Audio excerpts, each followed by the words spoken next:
A woman never belongs to you. It's just your turn. You lost your edge, she lost attraction for you. That's how it works. What'd you think she was gonna do?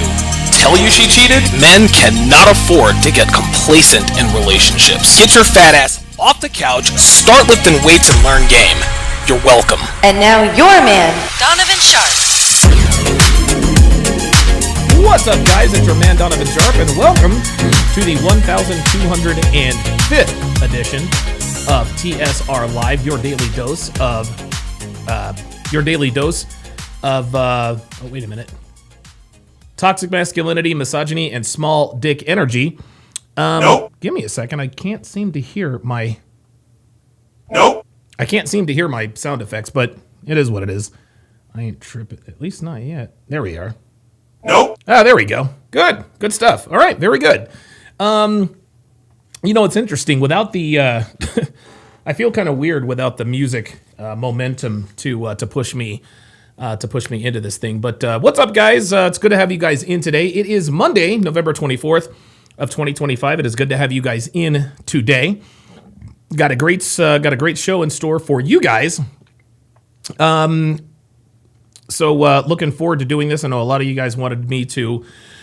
I know a lot of you wanted me to react to this Myron Gaines versus the Ohio State University.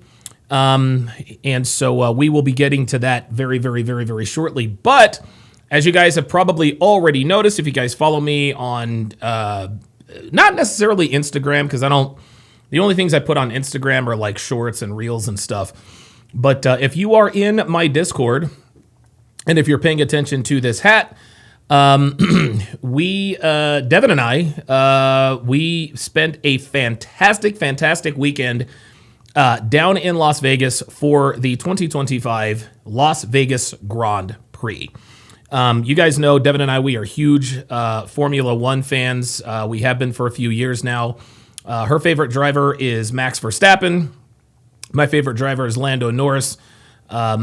We went down, and guys, oh my God, F1 gear is very, very expensive. This hat, I think, was like $65.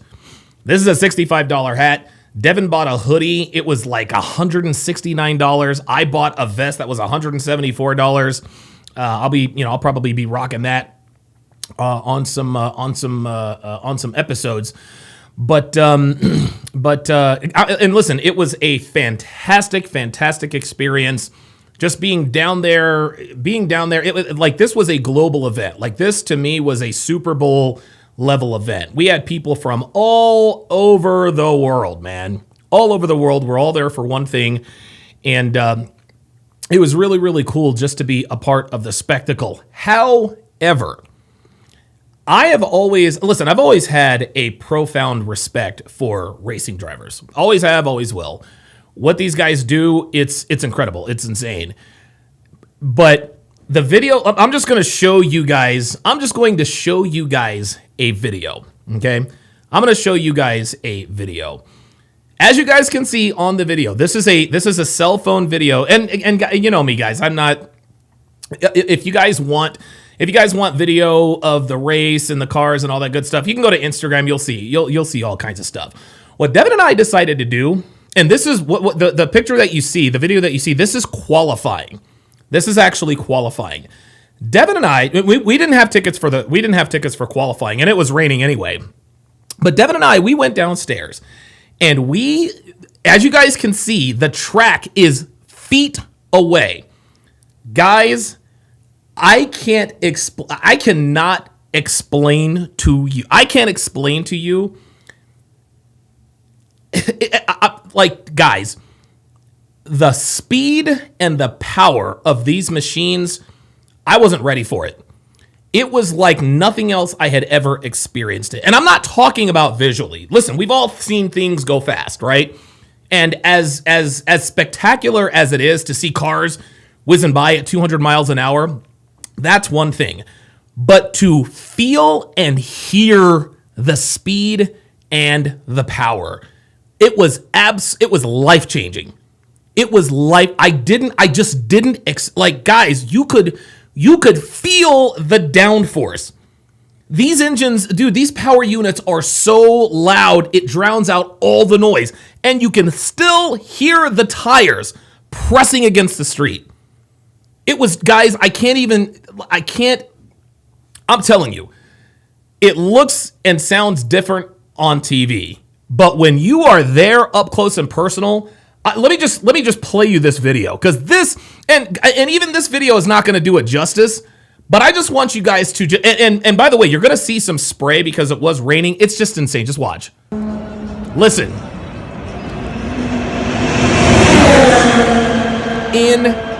insane. Listen.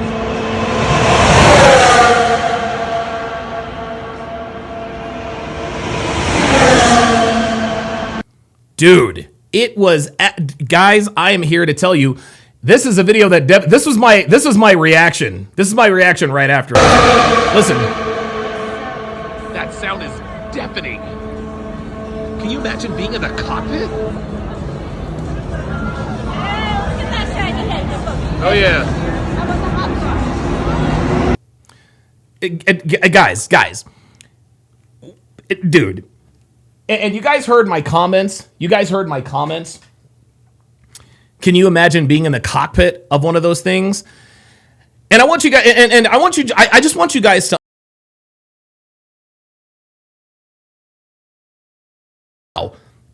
We're maybe 20 feet from the track. I have never felt or heard anything like that in my life. Dude. Oh, and get this, for those of you who are not familiar with F1, there is currently a 19-year-old who drives one of these rockets on wheels. His name is Andrea Kimi Antonelli, 19 years old. And he is driving this $20 million machine in excess of 215 miles an hour. And oh, by the way, this guy, Max Verstappen, who is right now, he doesn't have the fastest car, but he is the best driver on the grid, and it's not close. Max Verstappen, he got into Formula One at 17 years old. At 17 years old, this child, this minor, was driving this $20 million machine at those speeds. It was just, I was not prepared. Yeah, Jay Blaze says the F1 drivers are not like us. No, they are not. And I'll end it on this because this is not an F1 podcast. Obviously, when you have fans of different teams, different drivers, you have some fan favorites, and then you have some people. Then you have some drivers that are not drivers that people talk a lot of shit about. One such guy is Lance Stroll. A lot of people like to talk trash about Lance Stroll. Guys, Lance Stroll is probably the worst driver on the grid. Probably is. I don't care. Lance Stroll is a fucking gangster. He's a fucking G.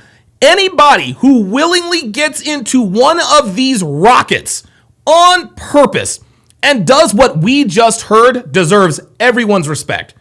I don't care if you're Yuki Tsunoda. I don't care if you are Checo Perez, who is this guy's teammate until he forgot how to drive the car. He's actually going to be on Team Cadillac. I don't care if you're a backup reserve. I don't care if you like Alexander, I don't care. I do not care. Don't care. To get into these machines, and again, I just want, and guys, I'm not even close to exaggerating. This was an out of body experience. I just couldn't believe it. But I'm telling you right now, the worst driver on the grid is a fucking gangster. They can't have any fear, man.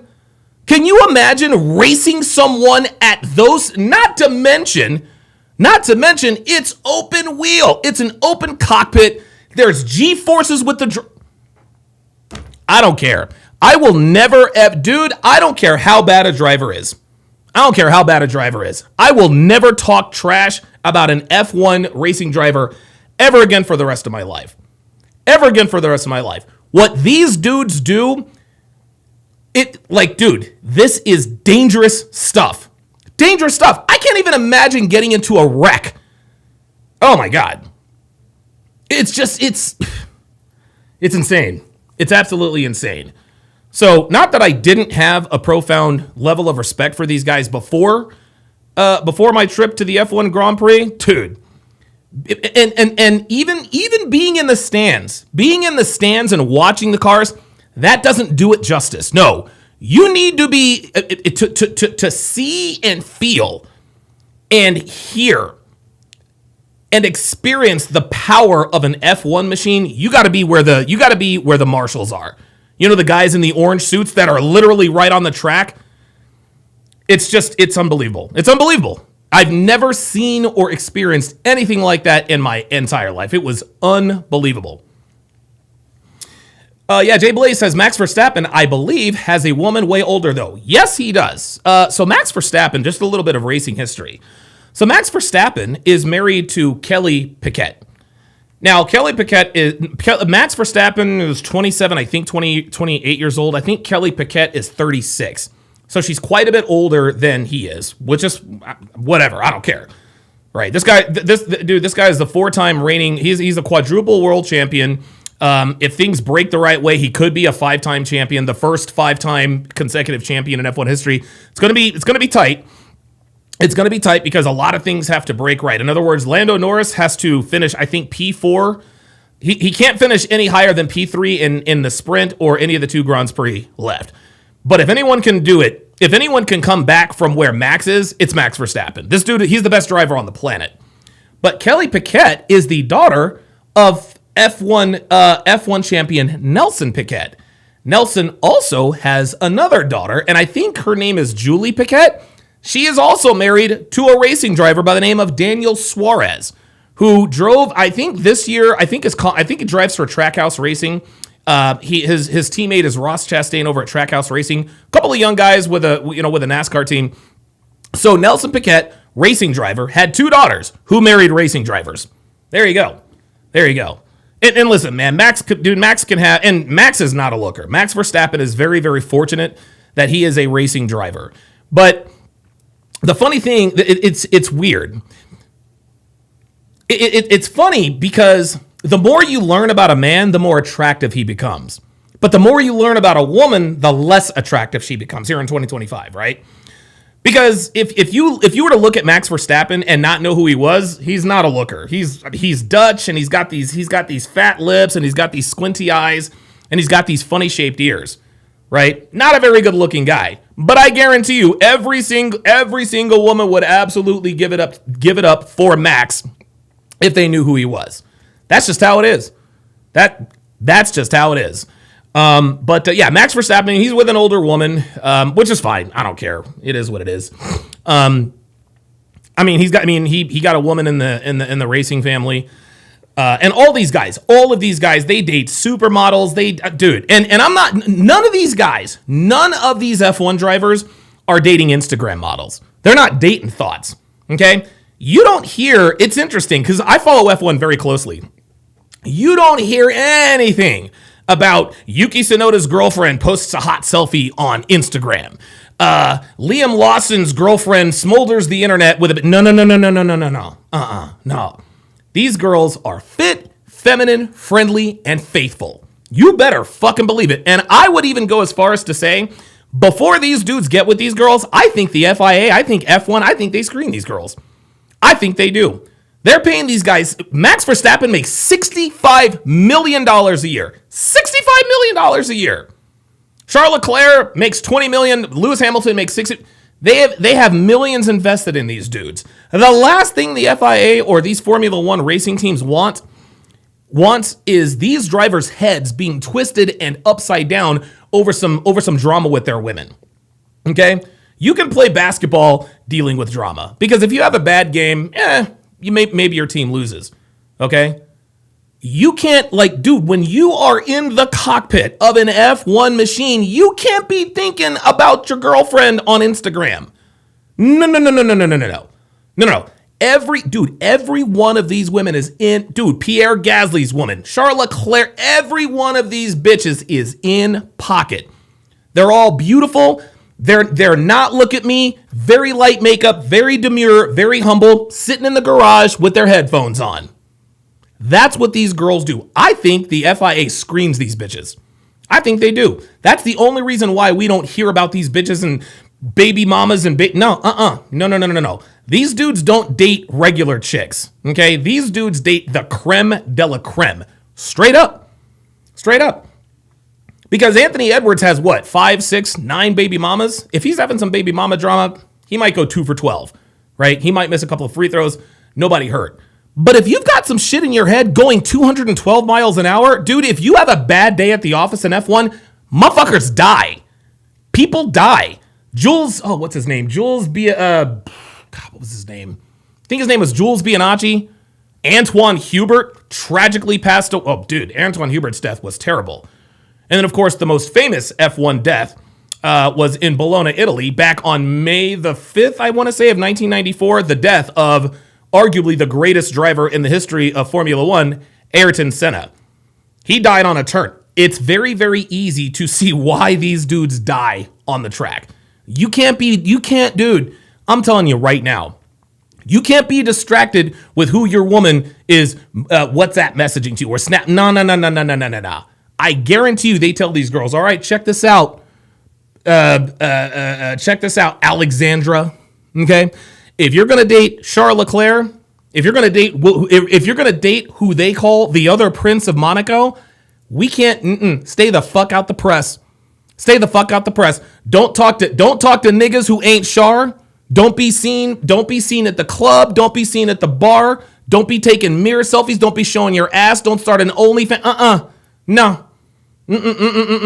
Your job is to look good and not speak unless spoken to. I don't know what one of these bitches sounds like. I have no idea what these bitches sounds like. Every one of these bitches, straight up, the only time their phone is in their hand is when they're filming their man on the podium. That's it. Every one of these girls, every time you see them, they're never on their phones unless they're drivers on the podium, at which point they're taking pictures of them. Now, these bitches are in the garage or garage. If you speak Formula One, they are in the garage on the headphones doing what they're supposed to do, looking good and representing their men well. Because she knows that if she causes turmoil in his head, that motherfucker might die. I'm being straight up. Anyway, boy, life-changing experience to be sure. And I am 1,000% going back next year. There is no way that I am not going to the F1 Grand Prix next year. No fucking way. I'm sorry. I will never, I don't know, man. Like that is, Devin and I are very fortunate that we're at a stage and that we're at a financial stage in our life where we can start knocking off bucket list items. This was an experience of a lifetime, and I can't wait to do it again. Yeah, Jay Belize says no American women fucking allowed. No. Oh, no. Gabrielle Bortolotto is not dating some fucking Instagram thought. I'm sorry, he ain't doing it. Okay? George Russell is not getting with an Instagram fitness influencer. It ain't happening. Fernando Alonso is not with a bitch who has an OnlyFans. Or had no. Nah, man. They probably find these girls in these small villages with no fucking internet. You look like you could be a supermodel. How would you like to have your life changed forever? How would you like to have your life changed forever? Come here. You are now Franco Colapinto's girlfriend. And every one of these bitches is like, okay, will do. Absolutely, will do. You want to date Kimi Antonelli? Bet. You got it. That's it. I'm telling you right now, no American women allowed. No feminists allowed in the paddock. There is no feminism in fucking F1. None at all. And this is the interesting thing. There are women in F1. But these women are not. The only unqualified woman involved in F1 is Danica Patrick. And that's because she still looks good. Okay? Danica Patrick is not going to last long on the F1 circuit. She's good at NASCAR. She has no idea what she's talking about with F1. And you can see Jensen Button's reaction. She's looking at her like, bitch, what the fuck are you talking about? Right? But dude, the women that are involved in F1, they know their shit. Bernadette Collins, a.k.a. Bernie Collins, that bitch, dude, that chick knows more about tires than Pirelli and Firestone and Bridgestone combined. Like listening to that woman talk about tires is like an educational experience every single time. There is no feminism in F1. You can either drive the fucking car or you're up out of there. That's it. Dr. B84 with the $10 super chat says, ma'am, you cannot be, quote, living your best life to be with one of our drivers. We do not want to hear about your college days at the frat house. Guaranteed. Guaranteed. That's how it is, bruh. That's how it is, man. That's how it is. CJ Card 54 says, please shut up about F1 already. Thanks. Yeah, no, I'll talk about what the fuck I want to talk about. And if you don't, if you don't like it, you can fucking dip. Real talk. This is my goddamn show. Fuck what you heard, nigga. I guarantee you that was a nigga. I swear to God, black people. I swear to God, you people are something else. Anyway, all right. So, and so to business. And so, as a matter of fact, you know what, CJ Card? Fuck you. You're out of here. I'm gonna ban your dumb ass. I'm not going to allow you to chat. I'm not going to allow you to have chat privileges for that. Fuck off, nigga. Fuck wrong with you. Anybody else? Is any other takers? This is funny. Nathan BY4V says, we don't want to hear about Formula One anymore. It's annoying and boring. All right, well, then you can leave too. You can leave too. Anybody else? Anybody else? Does anybody else want to talk shit about Formula One? Please, by all means. Please, by all means. Tell me F1 is boring. Tell me F1 is irrelevant. Go on. Go on. Let's go. Let's go. Come on. Come on. Come on. Listen, you fucking losers always expose yourself. Let's do it. Come on. Go on. If you want to take your shot, take your shot. By the way, the pull-up line is open. The pull-up line is open. I will limit your visits to one per person. If you come onto the pull-up line, I'm not going to let you on again. So make sure you say what you have to say. Make sure you say what you have to say. Okay. Let's go ahead and get to the breakdown. So Myron Gaines did an on-campus debate at the Ohio State University, and we're going to go ahead and take a look right now. Stink, right? So I stink. There's a high likelihood. Wait, what? Damn. You said Indians stink, right? So I stink. Oh my God. The first motherfucker says, you said Indians stink? Yep. Yes. Yes, Indians do stink. There's a high likelihood you probably didn't put on deodorant today. Yes. Would you trust like a woman I wonder if he put on deodorant. to be your pilot, like on a plane? Fuck no. No. Fuck no. Do you think Dude, I like- don't even trust women to be my Uber driver. Nope. If I order Uber and I see a female, dude, I cancel. I don't really get what Straight up. Oh, and by the way, you can now order like female Uber drivers. But doing the Nazi salute is like, it's kind of like, as a Jew standing here, like coming to talk to you, like you say you're peaceful and stuff like that, but I really don't get the purpose of it. If you woke up tomorrow and you became a woman, what's the first thing you're doing? Kill myself. Damn, my bro, God. that would suck. Dude. I couldn't imagine being a woman. Dude, as shitty as life is for men, I'm so glad I'm not a fucking bitch, dude. So glad I'm not a bitch. What's up, guys? How are y'all doing, man? It's probably gonna start off slow. It is cold as fuck up here. You guys are crazy for being here, man. Reminds me exactly why I left New England. But yeah, guys, the topic is we're talking about, honestly, I know the sign says something about these trannies, but that's not really, well, I mean, that's one of the topics we could talk about. But it could be. And by the way, the pull-up line is open for whatever you want to talk about. If you want to talk shit to me, if you want to challenge me on my views about black women and black people, anything you want to talk about, come on up. Anything really. We could. Here's a couple of my worldviews, and you guys can, anyone is welcome to come up and either add to it, disagree with it, whatever it may be. Free speech is the reason why we're better than all these other gay ass. Yannick L'Italian says, working 7 years for the Montreal Grand Prix, I can say F1 is loud. It's insane. It's loud and it's heavy. Black Russian Lob says, OG 1000%. It's absolutely two-way last year. No TRT was needed. Felt and acted like I was 25 again until I found out I was a side dude. Yep. Level Up Man says, F1 vets these chicks by putting on Donovan's high-value steakhouse voice. Excuse me, miss, are you lost? Your Instagram posts on a yacht in Dubai disqualify you from an F1 driver. Go to McFling's down the street. Dude, I guarantee listen, and here's the thing, Alexandra St. Lemieux, who is now Charles Leclerc's fiance, she posts yacht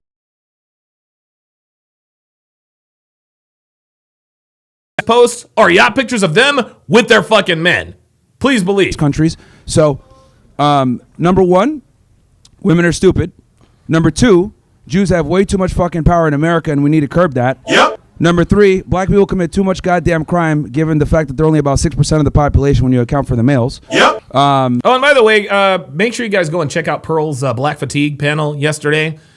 I think it was on there for like an hour and a half. It's actually pretty good. What else? 4, ICE is doing nothing wrong, and we need to deport these people and send them all back. 5, trainees are mentally ill. Let's see here. What else? Yep. Oh, yeah, and 6, Indians stink. So, Yep. yeah, if anybody has anything, whether they agree, disagree, want to add to it, or distree with it, those are some of my worldviews. He says Jeet stink. And, yeah, oh, and it wasn't $6 million, by the way, either.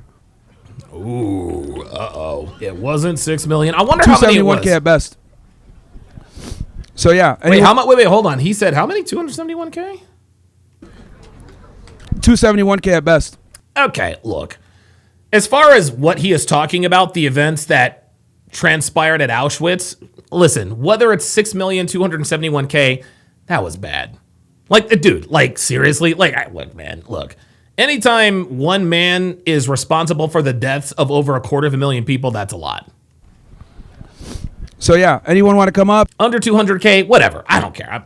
I'm just not invested in that. Come on up. Come on up. Yeah, we got some OSS guys. Hey, shout out to all you guys. Yes, let's go. Oh, Slash. How you doing? Oh, what's up, man? How are you? So, you said Indians stink, right? So I stink. Oh, right out the gate. There's a high likelihood you probably didn't put on deodorant today. Yes. Okay.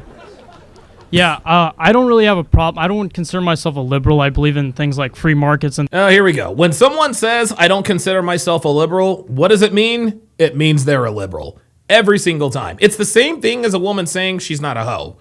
She's a hoe. That's how it works. Things like that. Would Sure. you consider yourself like a man of ethics? Like you have an ethical code that you. Here we go. Here we go. So this guy is coming up. He's all offended. Do you consider yourself to be a man of ethics? Guys, the truth is not ethical. Okay? The truth is ugly.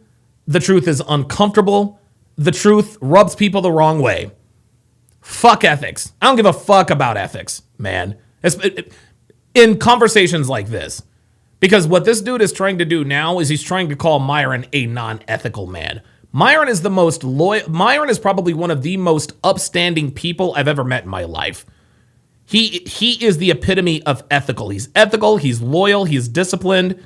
So for this dude to come up here and say, ethics, fuck out of here. Go put on some deodorant, G. Abide by, right? Yeah, of course. Yes, the truth is very stinky. Of course, I mean, bro code, No, I mean, like, you talk a lot about the atrocities in Gaza and things of that nature. So you have an ethical code. Yeah, New Britain Polly says, ever since Pearl got her channel back, she hasn't been going as hard as she used to. I know she wants to keep her channel, but I like when she used to go hard. She still goes hard. She just watches, she watches her language. And you have to understand, it's a business decision. This is what Pearl does for a living. Like, I don't know what her financial status is. She depends on this. Okay. So like, I get it. I know you miss the old, vicious, Pearl, but Pearl can't do that anymore. That's just how it is. Code, right? Absolutely. Yes. So my thing here is, I think, because of social media, because of this thing, you have a huge class of just lonely, depressed men out there. Basement dwelling, Reddit. Here we go. So now he's talking. Now he's attacking the audience. This is what people do. This is what people do when they're faced with the truth. You're taking advantage of lonely men. That's absolutely weak. You get the picture, right? And I believe in free markets. There's profit to be made here, right? You go on social media, you engagement farm, you get a bunch of people on your side. But I'm saying if engagement farm as if to imply that Myron doesn't really believe what he believes. This is another strategy that retards like this dude like to do. Well, the only reason why you talk about this stuff is because it gets views. Well, two things can be true. Number one, I do talk about these things because they get me views. But number two, it doesn't mean that I don't believe it. Just because it gets views doesn't mean that I don't believe what I'm talking about. Stick to an ethical code. I still do believe that there is such thing as, there is a manliness problem. Yes. Do I think men should pay for a woman's meal, all those kinds of things? Of course. But, why don't we look towards the actual definition of manliness? Why don't we look towards greats like Roman Emperor Marcus Aurelius? He began every day by meditating. Why don't we? Yeah. This ain't the Roman Empire. This ain't the Roman Empire, Stink. Sorry, Stinky, it ain't the Roman Empire. At Buddha, who, came up with this idea of taking accountability for yourself, right? So whether or not you I'm sorry, does Myron not take accountability for himself? Come on. Believe Jews control the world or women should be eradicated or whatever you believe. Well, I never said that. Whoa. Nobody has ever said that women should be eradicated. Their voting rights should be eradicated, but they should not be eradicated. That's crazy. So now this guy's already coming into this conversation in bad faith. He's coming into this conversation in bad faith. He's trying to stare down the nose of morality and trying to imply that Myron is not a moral man, which he is trying to say invalidates his message. But he's also putting words in his mouth, right? when we get our critics and detractors, they like to quote the bad actors. They like to quote guys like Abba and Preach. They like to quote guys like Alex from Playing with Fire, John Anthony Lifestyle, the bad actors, the frauds in our community, the Richard Coopers of the world, right? Richard Cooper is not red-pilled. He is a man with money who is black-pilled. Those are the people that they quote. That's just what they do. I know you never said that. I'm sorry. I'm slipping up with my Okay, you know you never said that, but you just said that he said that. words. But I'm just saying, regardless of what you believe, don't you think we as men should say, no, it is within my control? Something so... This is literally what we do all the time. We tell you guys, you don't control women, okay? You can influence them, but you can't control women. Women don't like controlling men. They like men who are in control. What is this guy talking about? Great about this country that most of the millionaires in this country are self-made.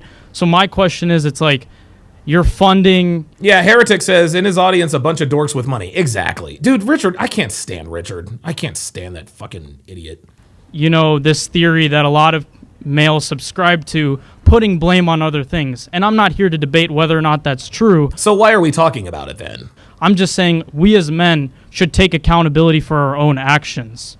Yeah, so when it comes to the problems that, face men, it's not about blaming. We got a nigga in the chat. This guy, Miller33, F4W. Bro, you want clout. You want clout so fucking bad. You want clout so bad. Every time you come in here, dude, you come in here with a different handle every fucking time. But bro, look, the pull-up line is there. Oh, actually, no. Actually, hold on. You know what? If you're feeling froggy, go ahead and jump. I'll let you up. Because you said that you schooled Myron in a debate. You say that every single time, which means that you actually admire Myron. You admire Myron. You're Myron's biggest fan, but that's okay. That's all right. I'm going to give you an Oh, wait a minute. I'm going to give you an opportunity. I'm going to give you an opportunity to pull up. Give me a second. Let me let this go. Other things, it's about identifying problems so that you can deal with it properly, right? So when it comes to male authority like you're discussing here, I'm all for that. I actually don't think women should work. I think men should be focusing on having families, being the breadwinners, taking care of the woman. She focuses on the children. However, we need to be able to identify the problems and the obstacles that keep men from doing that. And one of the big ones is feminism, which was a huge lie. And the problem is that men are held to a standard where they're expected to be chivalrous, they're expected to be the authority, the protectors and providers, but these bitches don't want to make sandwiches. And it's fucking ridiculous. Because you can't give someone... Yeah, Dana Gonzalez says he ain't coming up, Donovan. He's just a fan. I know he's just a fan. But I'm going to give... Yeah, that probably is Jerome. Jerome. Dude, Jerome got absolutely... Dude, oh my God, I fried that dude twice. And now we got this guy, Miller, or whatever the fuck his name is. I owned Myron. You say that every single time, but when I ask you to pull up, you don't pull up. You just don't pull up. All you do is talk shit. So I'm gonna give you 10 minutes to pull up, and then I'm just gonna ban you. Because I'm not gonna go back and forth with you in the chat. If you say you own Myron, obviously we know you're lying. If you want to debate me in topics, black women and all that, pull up. Authority, right? Well, you can't give someone responsibility without that said authority. So my problem is that not necessarily that men need to man up, which they do. I say this all the time on my show. Guys need to stop being bums and fat and losers, and stop being. They need to start being competent. But the reality is that most women simply don't respect most men, and women are taught to do whatever they want to do and not respect the male's authority, but he's still held to a standard versus she isn't. So in other words, he's expected to be a gentleman and do his part as a guy. She's not expected to be a lady. And I'm here to identify and tell guys, look, your job is to be the protector and provider, but you can't do that for every single woman, especially a woman that thinks that she's equal to you or within the confinements of an egalitarian relationship. Because the issue is that most women want equality, right? But women don't want equal opportunities. They want equal outcomes. This is why they're never satisfied. They still want you to be better than them in every single other way. They want you to be taller, make more money, have more status, etc. But then they don't want to listen to you when you say, make me a sandwich. That's a problem. So it's one or the other. You want me to be the protector provider? You got to follow what I say. But a lot of women don't want to do that. Right, but there's a difference between identifying a problem and thinking about things that are within your control, right? So, well, that's part of problem identification, my friend. Miller, still waiting on you, buddy. Still waiting on you. Where you at? We got the Periscope up. We got the Nigadar. Apparently, you are this debate master Svengali who claims he has owned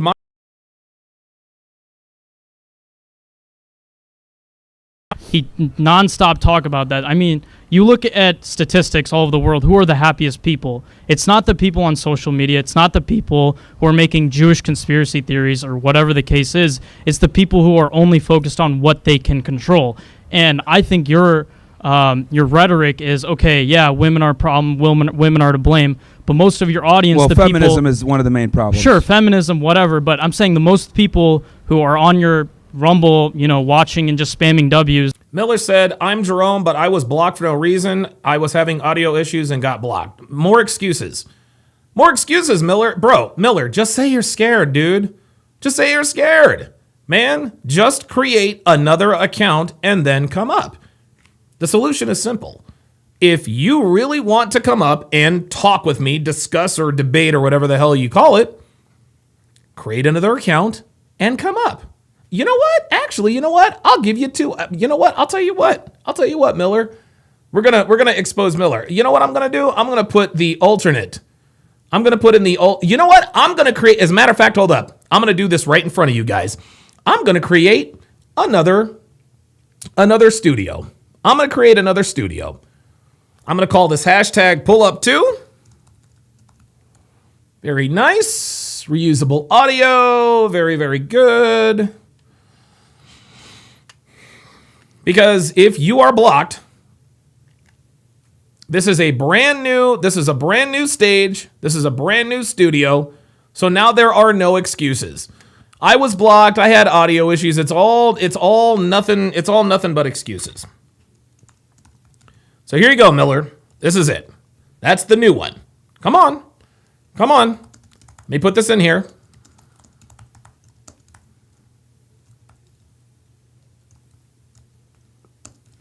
Yeah, we know Miller's Jerome, dude. Miller's Jerome because he wants to talk about black women.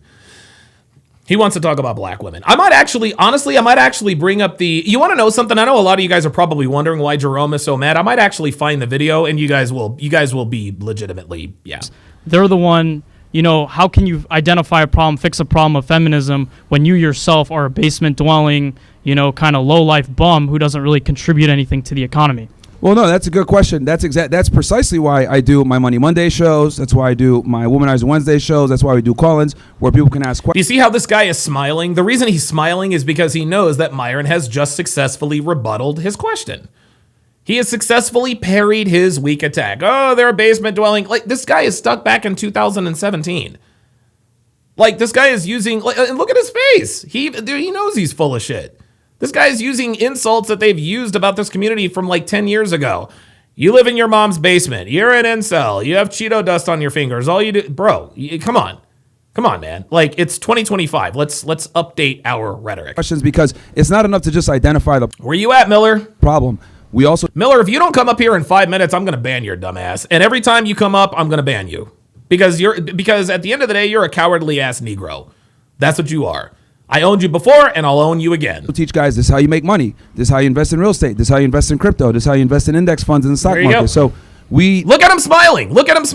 Don't just identify the problem, but we there you solutions go. Yeah. See how uncomfortable he's getting? See, this is what happens when you tell the truth. This is what happens when people speak the truth. I'm trying to speed this up, but it's not letting me. It's weird. The problem, because I agree with you. Just sitting there complaining and screaming at the clouds like, "Oh my God, bitches!" But are isn't stupid. that what your platform is? It's like No. I go on your Twitter and it's nothing. No. That's not what Myron does. That's what part of his audience does. But just that. Like, Oh, I what? get it. Like, making fun of Jews on Twitter? yeah, or That's whatever. hilarious.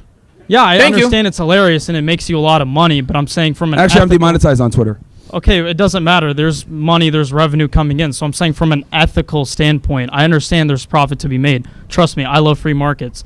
But I'm just saying, like, from an ethical standard, you're Yeah, Miller, you're out of here, buddy. I'm done.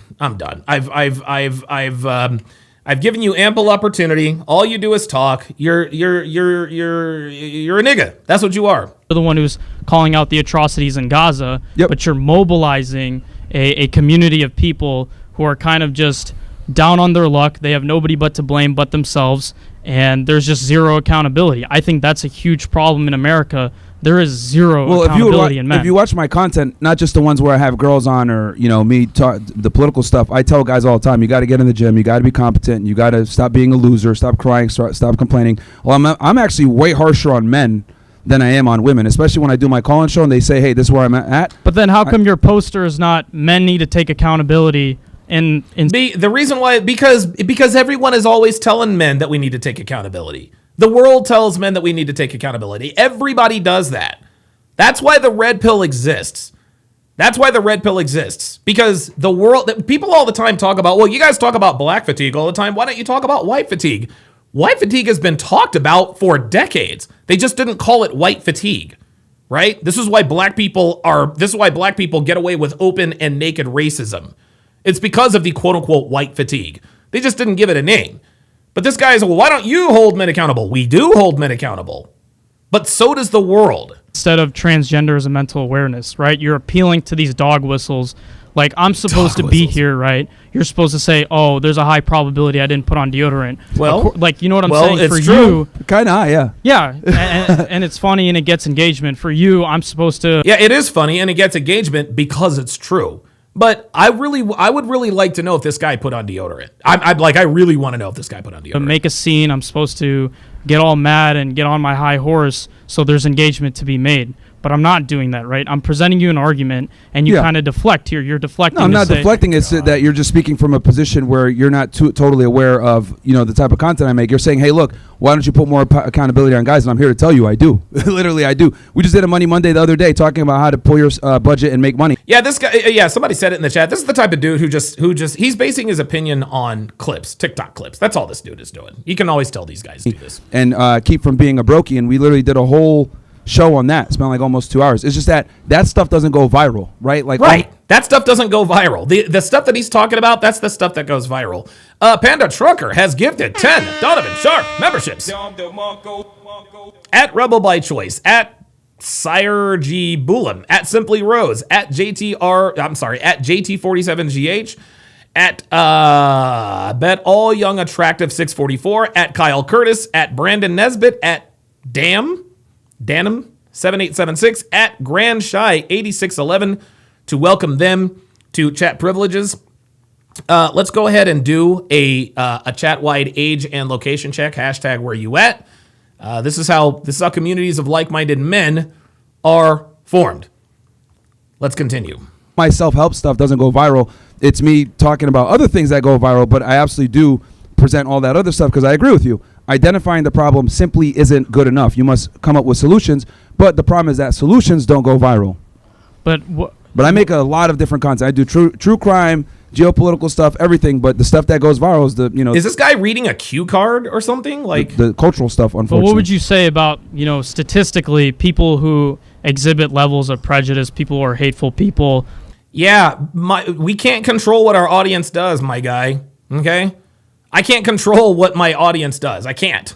10 on average to have lower IQs. Do you factor that into your assessment of anything? Of course. I'm a bit confused. You're saying so people that are prejudiced have higher IQs? Lower IQs. They tend to have lower IQs. No, people. No, here we are. Here it is. Prejudiced.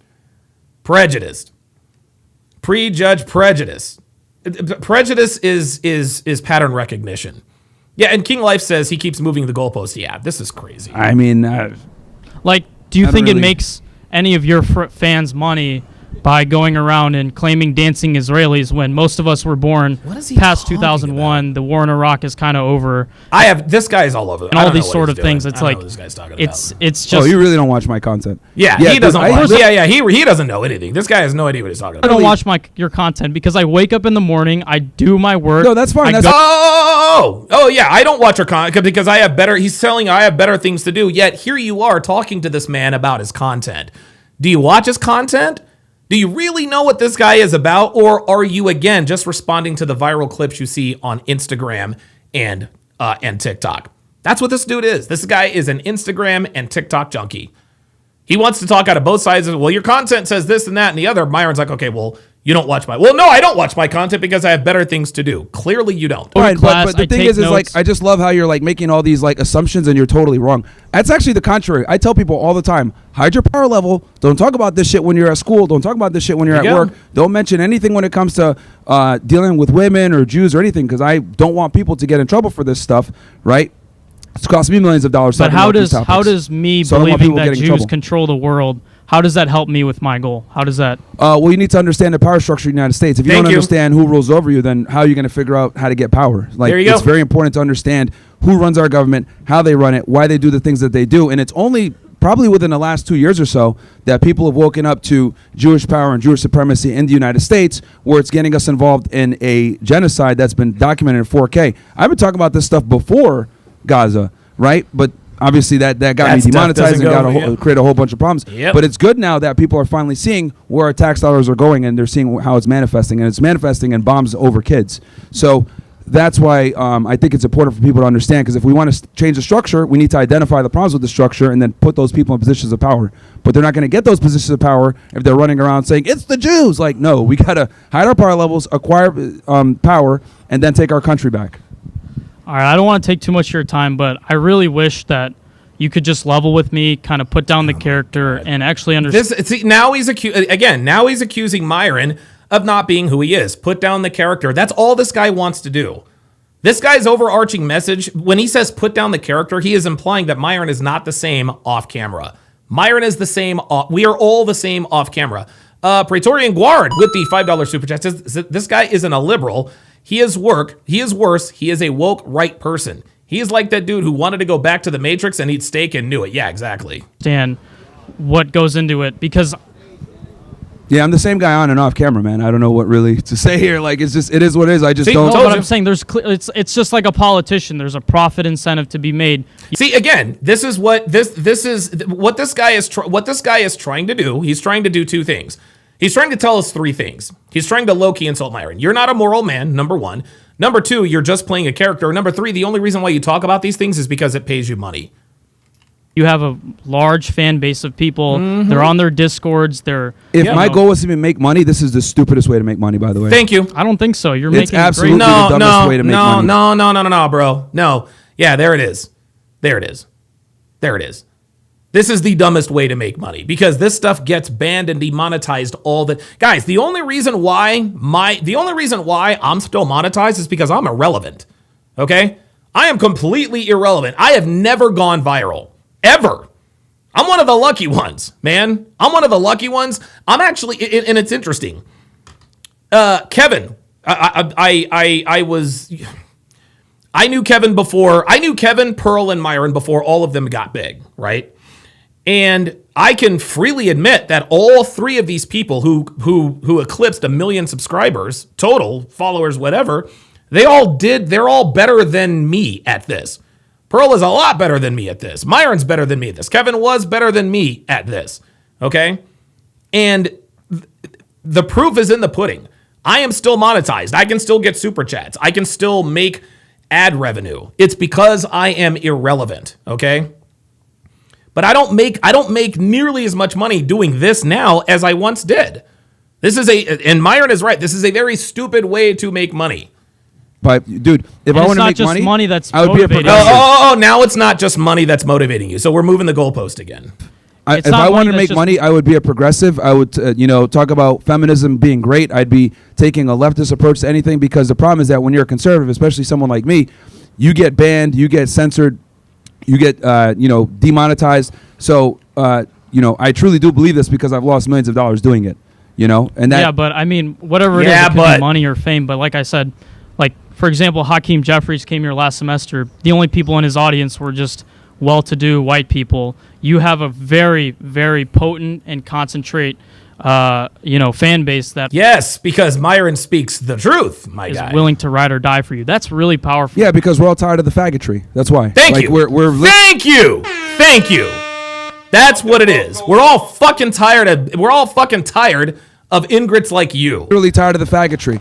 Like right now, like I'll be honest, like right now you're trying to tone police or whatever. This is precisely what I'm rebelling against. Like this whole, well, shouldn't men take more accountability? Well, You should talk it this way and not that way. Nigga, fuck you. Go put on some fucking deodorant and take a shower, G. kind of retarded to talk about the dancing Israelis. Oh, well, isn't it like I'm just saying it's a waste of time. Okay, well then what the fuck are you doing here? If it's such a waste of time, then what are you doing here? Okay, you think enough of this man to come up here and debate him, yet you're going to sit here and tell him this is a waste of time. Come on. Saying it's a waste of time. Yeah, Okay. well, I would beg to differ. Because I think about every morning what is in my control. And what is in my control?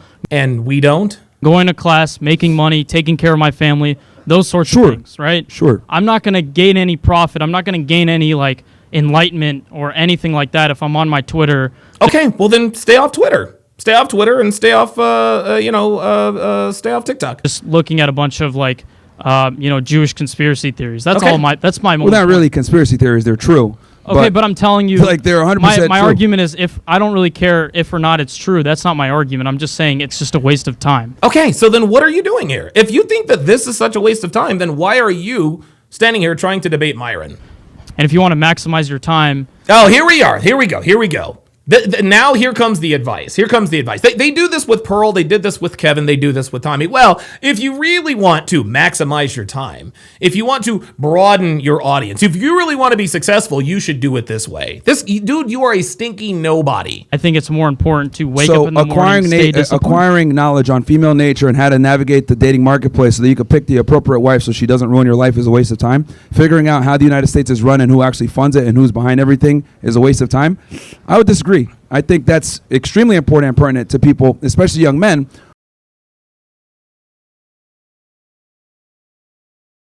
I guess we get to agree to disagree, but I really appreciate. Yep. Let's agree to disagree. Translation: I lost the debate.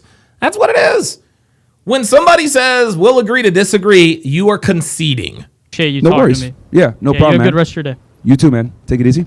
Yeah, Dana Gonzalez says he doesn't believe his own argument. Yeah, it sounded to me like he was scripted. Who's up next?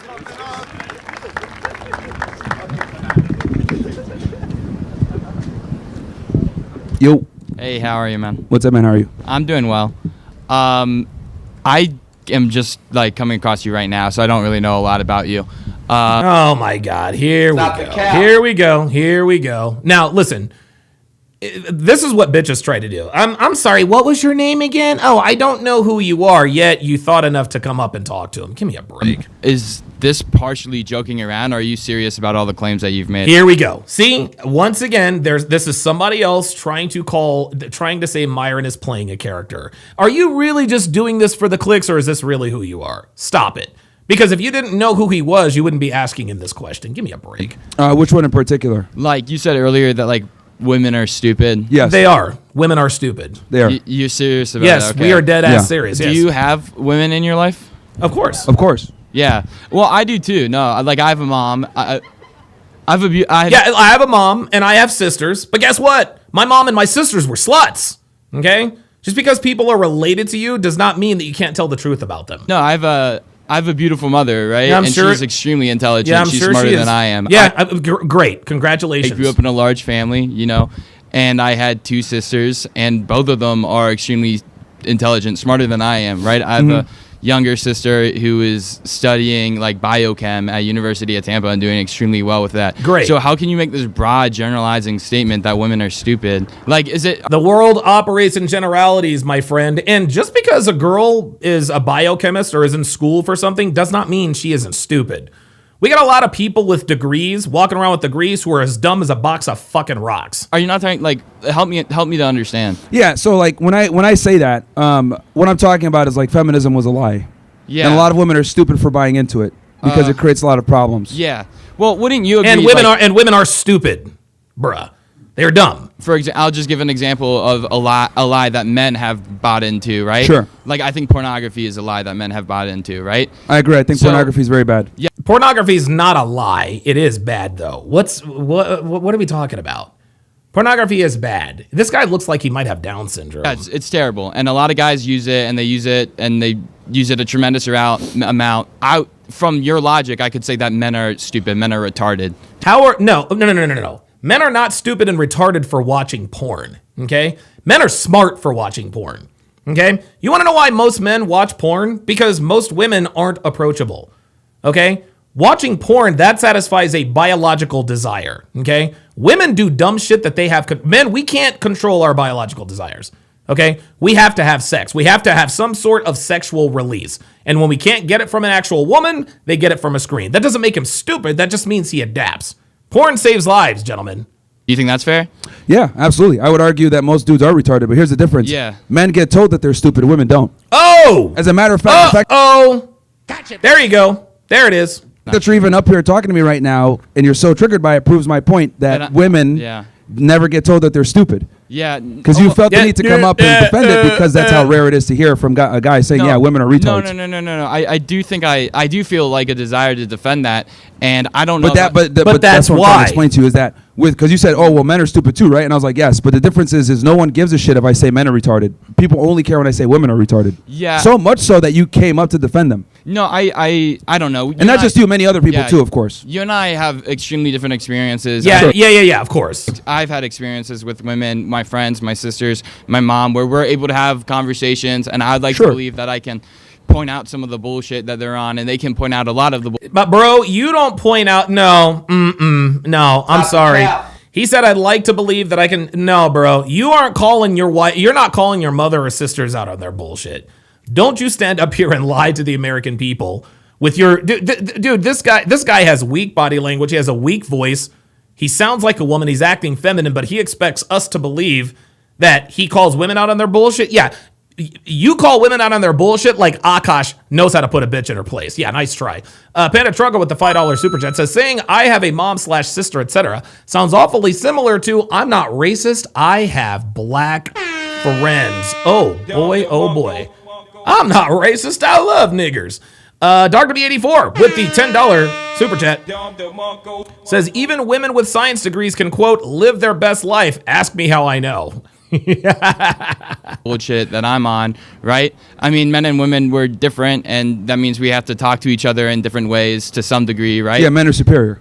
No, dude. I mean, I think we're equal. Not? We're equal? I think we're equal in worth and value, right? I'm not saying that we're the same in every single way, but the worth and value that a man has is exactly the same as the worth and the value that a woman has. Now, when it comes to like a human dignity standpoint, of course. Yeah, he's right about that. What other but when it comes standpoint to adding matters? value to society, it's us 1,000%.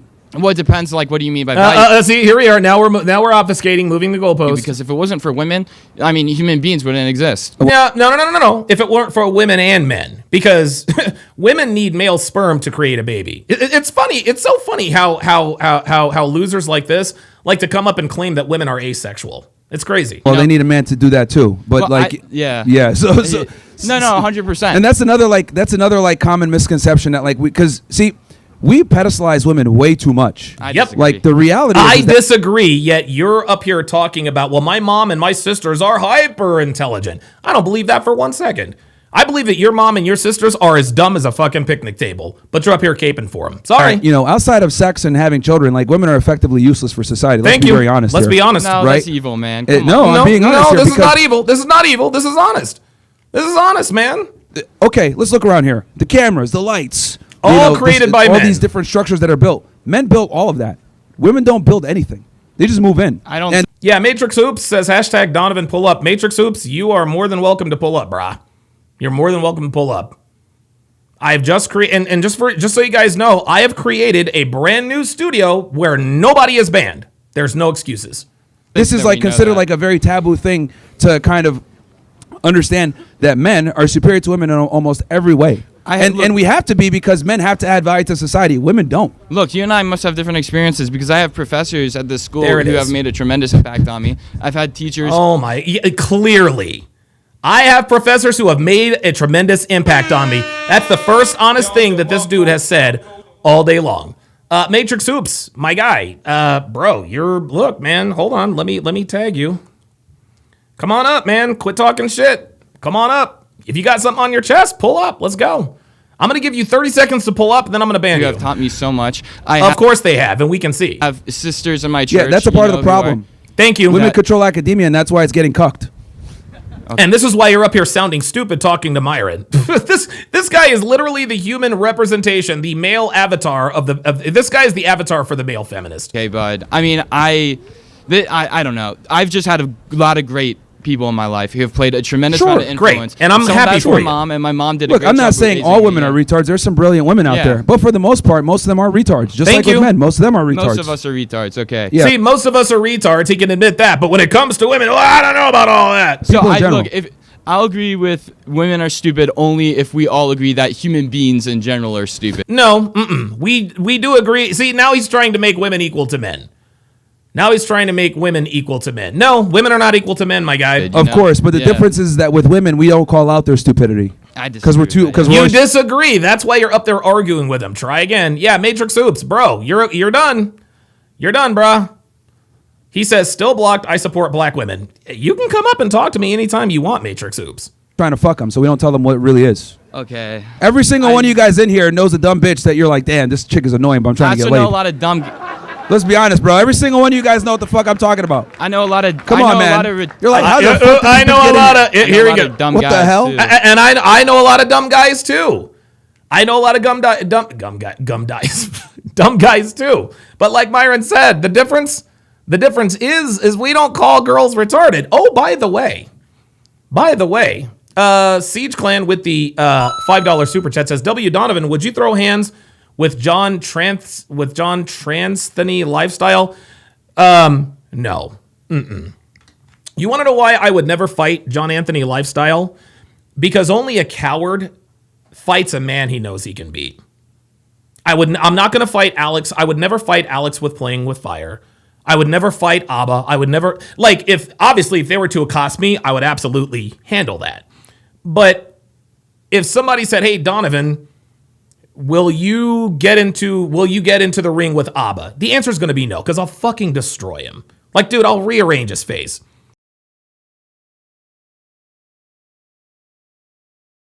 Get in a fight with John Anthony lifestyle. No, I would never throw hands with somebody that I know I can beat. No way. No way. Because if I were to ever throw hands with John Anthony lifestyle, I would end up in prison. Man, it's the same thing with Abba and Preach. Dude, I would cave in both of their faces, man.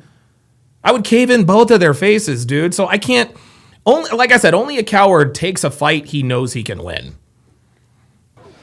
Oh yeah, I mean, look, you and I strongly disagree on that, and also, Bro has his girl in this fucking stance right now. That's why he's saying all this. yeah, Defend you, my lady. Yeah, see, that's why he's saying this, because he's got his girl in the stands. There you go. Oh, by the way, big announcement. Cappy himself, Aaron Clary. Aaron Clary is going to join Devin and I for Thanksgiving dinner. He is going to be at the Sharp family compound for Thanksgiving. So shout out to Aaron Clary, who happens to be in Reno, Nevada right now. Him and a friend of his, he's going to come by and have Thanksgiving dinner with us. yeah. And my second question was about the 6 million statement. Do you truly believe that it wasn't 6 million Jews who died in the Holocaust, or were you joking around? Wait, you think 6 million Jews died? 100 I think so. Yes.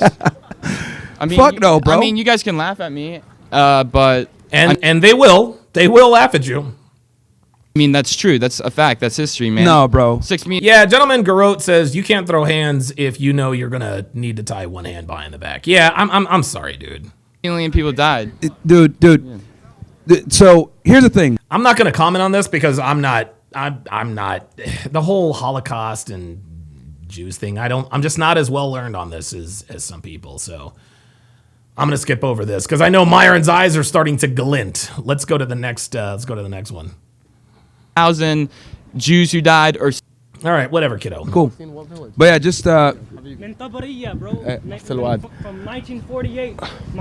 Wait, ovens for the event. Definitely not. this is God bless you, sir, and God bless everyone here. This is translation. Fuck you, Myron. Fuck you. This is how Christian people curse. Is they say, "Well, I'll pray for you." It basically means "fuck you." That's what it means. New Britain Polly says, Donovan, do you have any martial arts background? No, I don't. I don't have any. I have no former. Oh my God, I'm an idiot today. I have no formal fighting background. I took a couple of. I did jujitsu. How long did I do that for? I think I did jujitsu for like 7 or 8 months.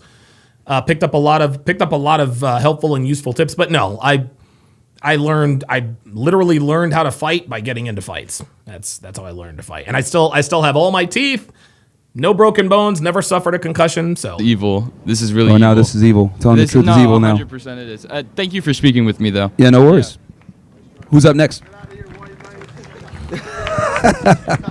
Dana Gonzalez says, how was your trip this past weekend? The F1 trip. It was awesome.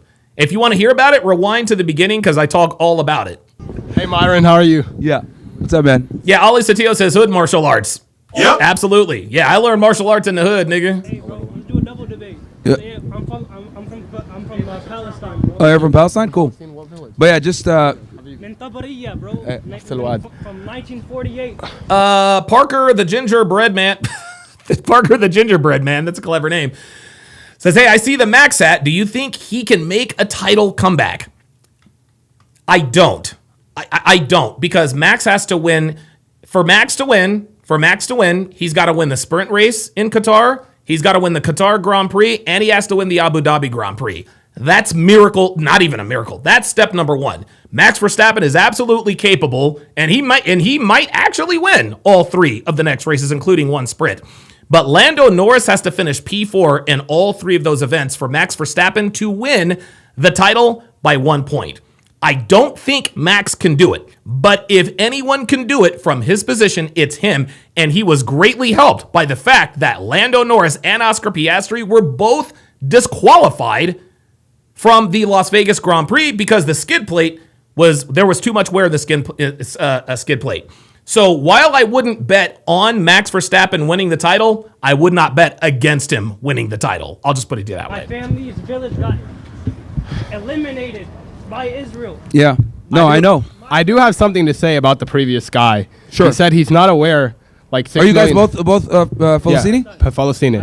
Salam alaikum. Walaikum assalam.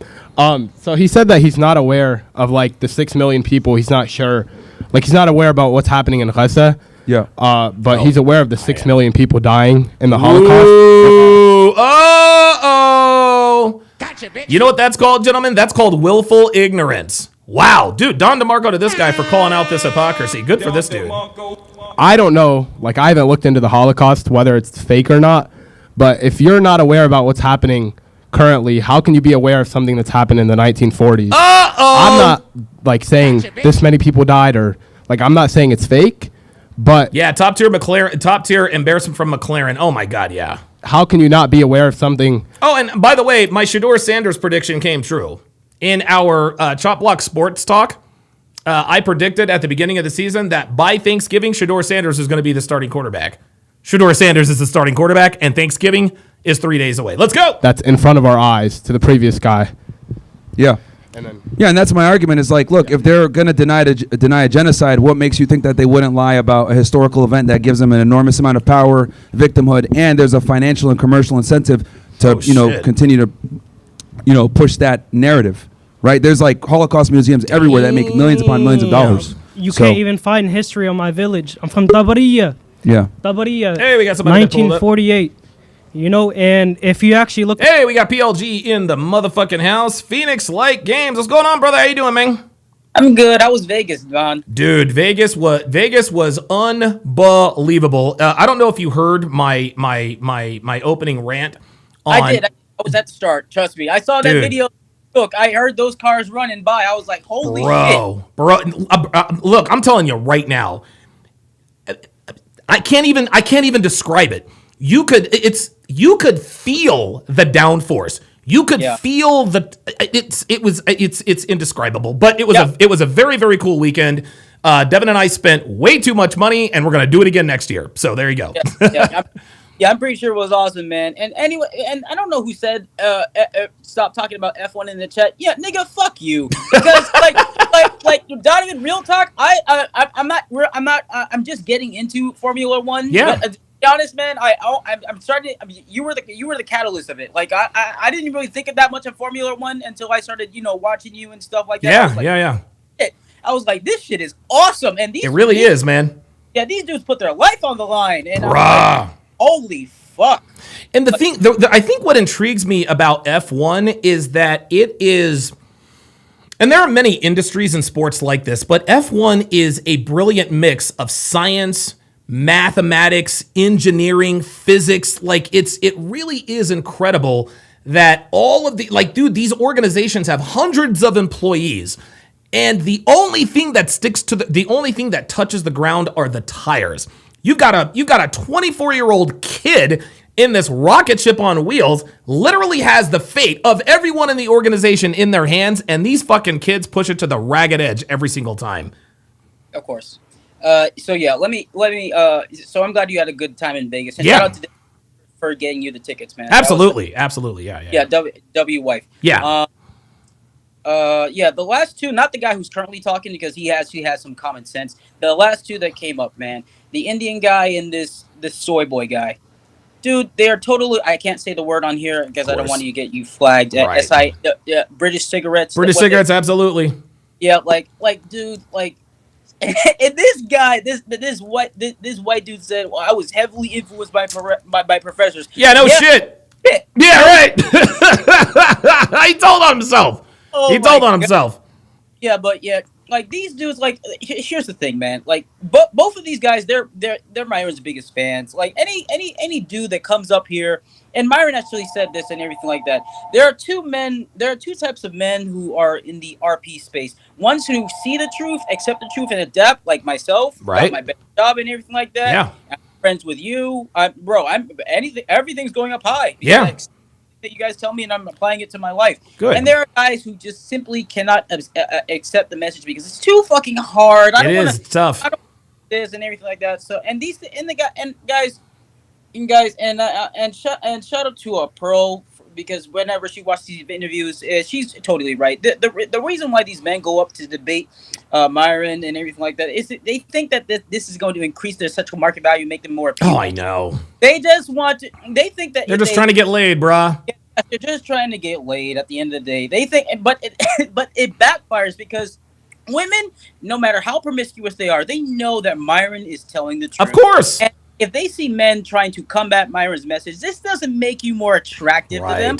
It makes you more repulsive to them and everything like that. They're like, they actually think that, these male feminists go up and talk Myron like, I'm going to get more pussy if I destroy Myron. No, you're not. Yeah, like this guy Miller in the chat who keeps telling us that he owned Myron somehow, but he still won't come up.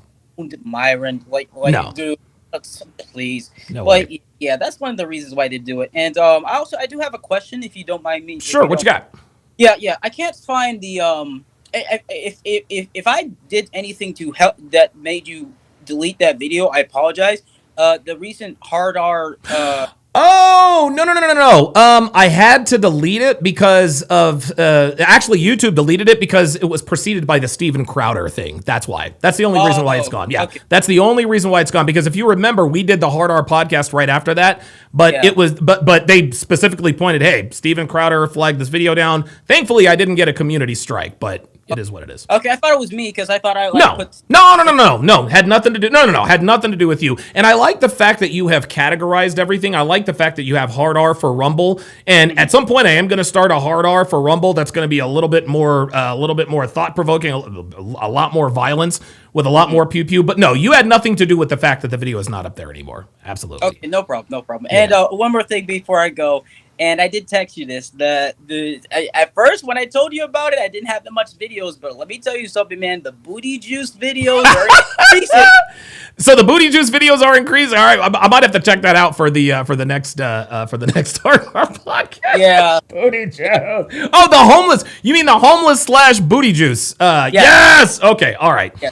I might actually have to name the next Hard R podcast Hard R episode 62 Booty Juice edition. Yeah. My God. Man. You know what, man? I think you should put a poll though. Because, I think you should put a poll because these are the two so far. They're the two most hilarious out of all of them. It's either niggas on the run or the booty juice one. I'm gonna put it. Look, I'm gonna put it in the poll right now. Right now. Which category do we do next? yeah, that way you can decide which one you want to do next time you do a Hard R podcast. But Okay. man, I'm telling you, man, the videos are insane. And guys, and this is not just for you, Donovan. Everybody in the chat, these cops are losing patience because the no nonsense cops with black fatigue, dude, they go in on these niggas, man. Dude, I'm trying to tell you, man. They're not being patient anymore. Nope. It's like they ask these niggas one time, comply or good fucking bye. See you later. See you later. All right, I got Jay Blaze in the chat, but yes, listen, keep adding those booty juice videos because I think that's gonna be the star attraction. Thanks for coming up, man. I appreciate it. No problem. Have a nice day, man. All right, let's go to Jay Blaze. Jay Blaze, what's up, brother? How you doing, man? Hey, how's it going? Good. Dude, see, the problem is, you say women are retarded, they vote for their own disinterest. Exactly. And that's all they do. Oh, shit. Like, you had them vote 81% for McDonough, who is going to try and release prisoners from jail. Right. Which will make it unsafe, and he wants to remove all misdemeanors, so you can literally group women on subways. Unbelievable. Not a crime. And not get prosecuted for it. And what do you think is going to happen when that happens? We're gonna see more Irina Zarutskas, right? We're gonna see a lot more of that. And I'll tell you this too. If things continue to go the way they are legally, we're not going to just see murder on subways and in public transportation. We're gonna start seeing EPAR. What are we gonna do? Like, honestly, think about this, Jay Blaze. What would somebody do if somebody walks onto a subway or a bus and sees a man engaging in non-consensual sex with a woman? What's going to happen then? It already happened. It's already happened. Are you kidding me? Yeah, there was a man assaulting a woman, and all the guys are like looking around, going, "Am I supposed to do something?" Because we have made it like because of the Daniel Penny thing. We just had a guy who was arrested 72 times. Oh, dude, I read about that. Threw gasoline on a woman and burned her to death. That is it, dude. That is it. And let me guess, it was a black man and a white woman. Am I wrong? Yep. Incredible. And incredible. Like, because when men vote, and I'm like most guys, liberal guys are fucking idiots. Yes. But when men vote, we vote for small government. Yep. So we don't get in trouble in case of because we'd create our own policies if some guy messed with a woman. Right.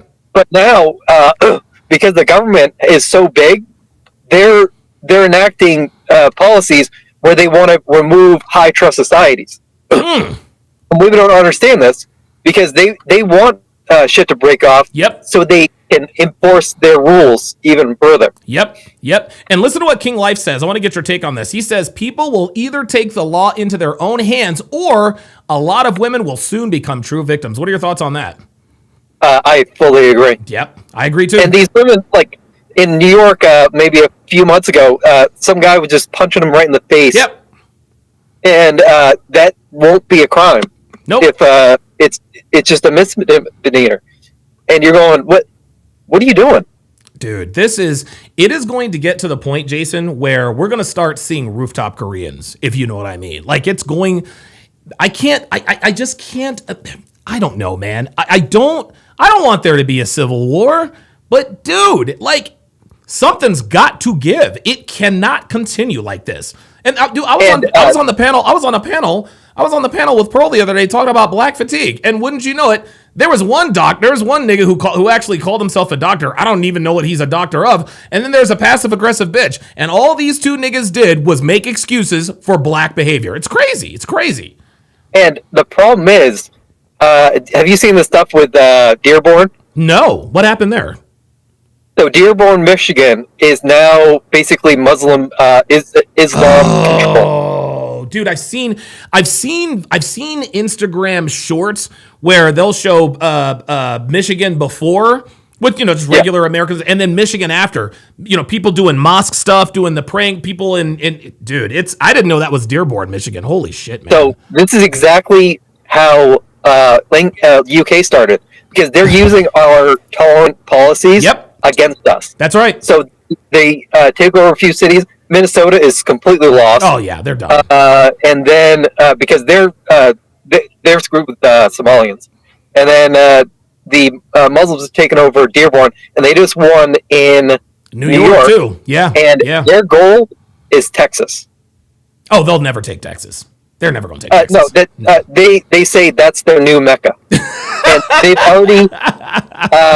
You know how many mosques are in Texas now? How many? 340 mosques in Texas.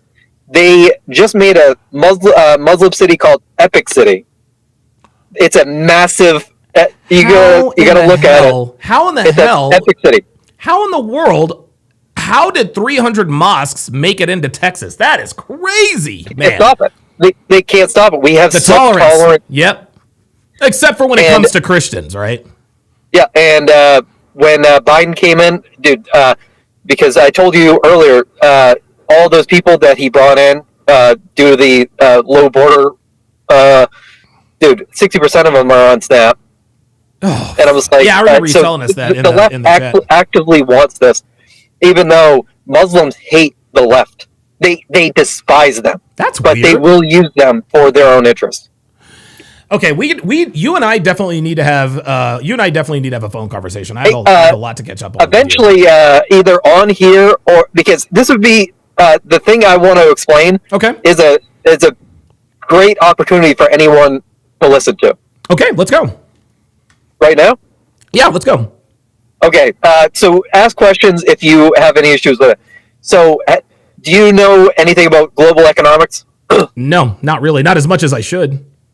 Okay, so in the 2008 crash, you had we had low interest rates, like zero. Right. And so they were giving the banks were giving out crazy loans. Yep. And then the bubble burst. We over leveraged. Yes, right. So that is happening in Japan. For the past 30 years, there's been zero interest rates. What? Oh, yeah.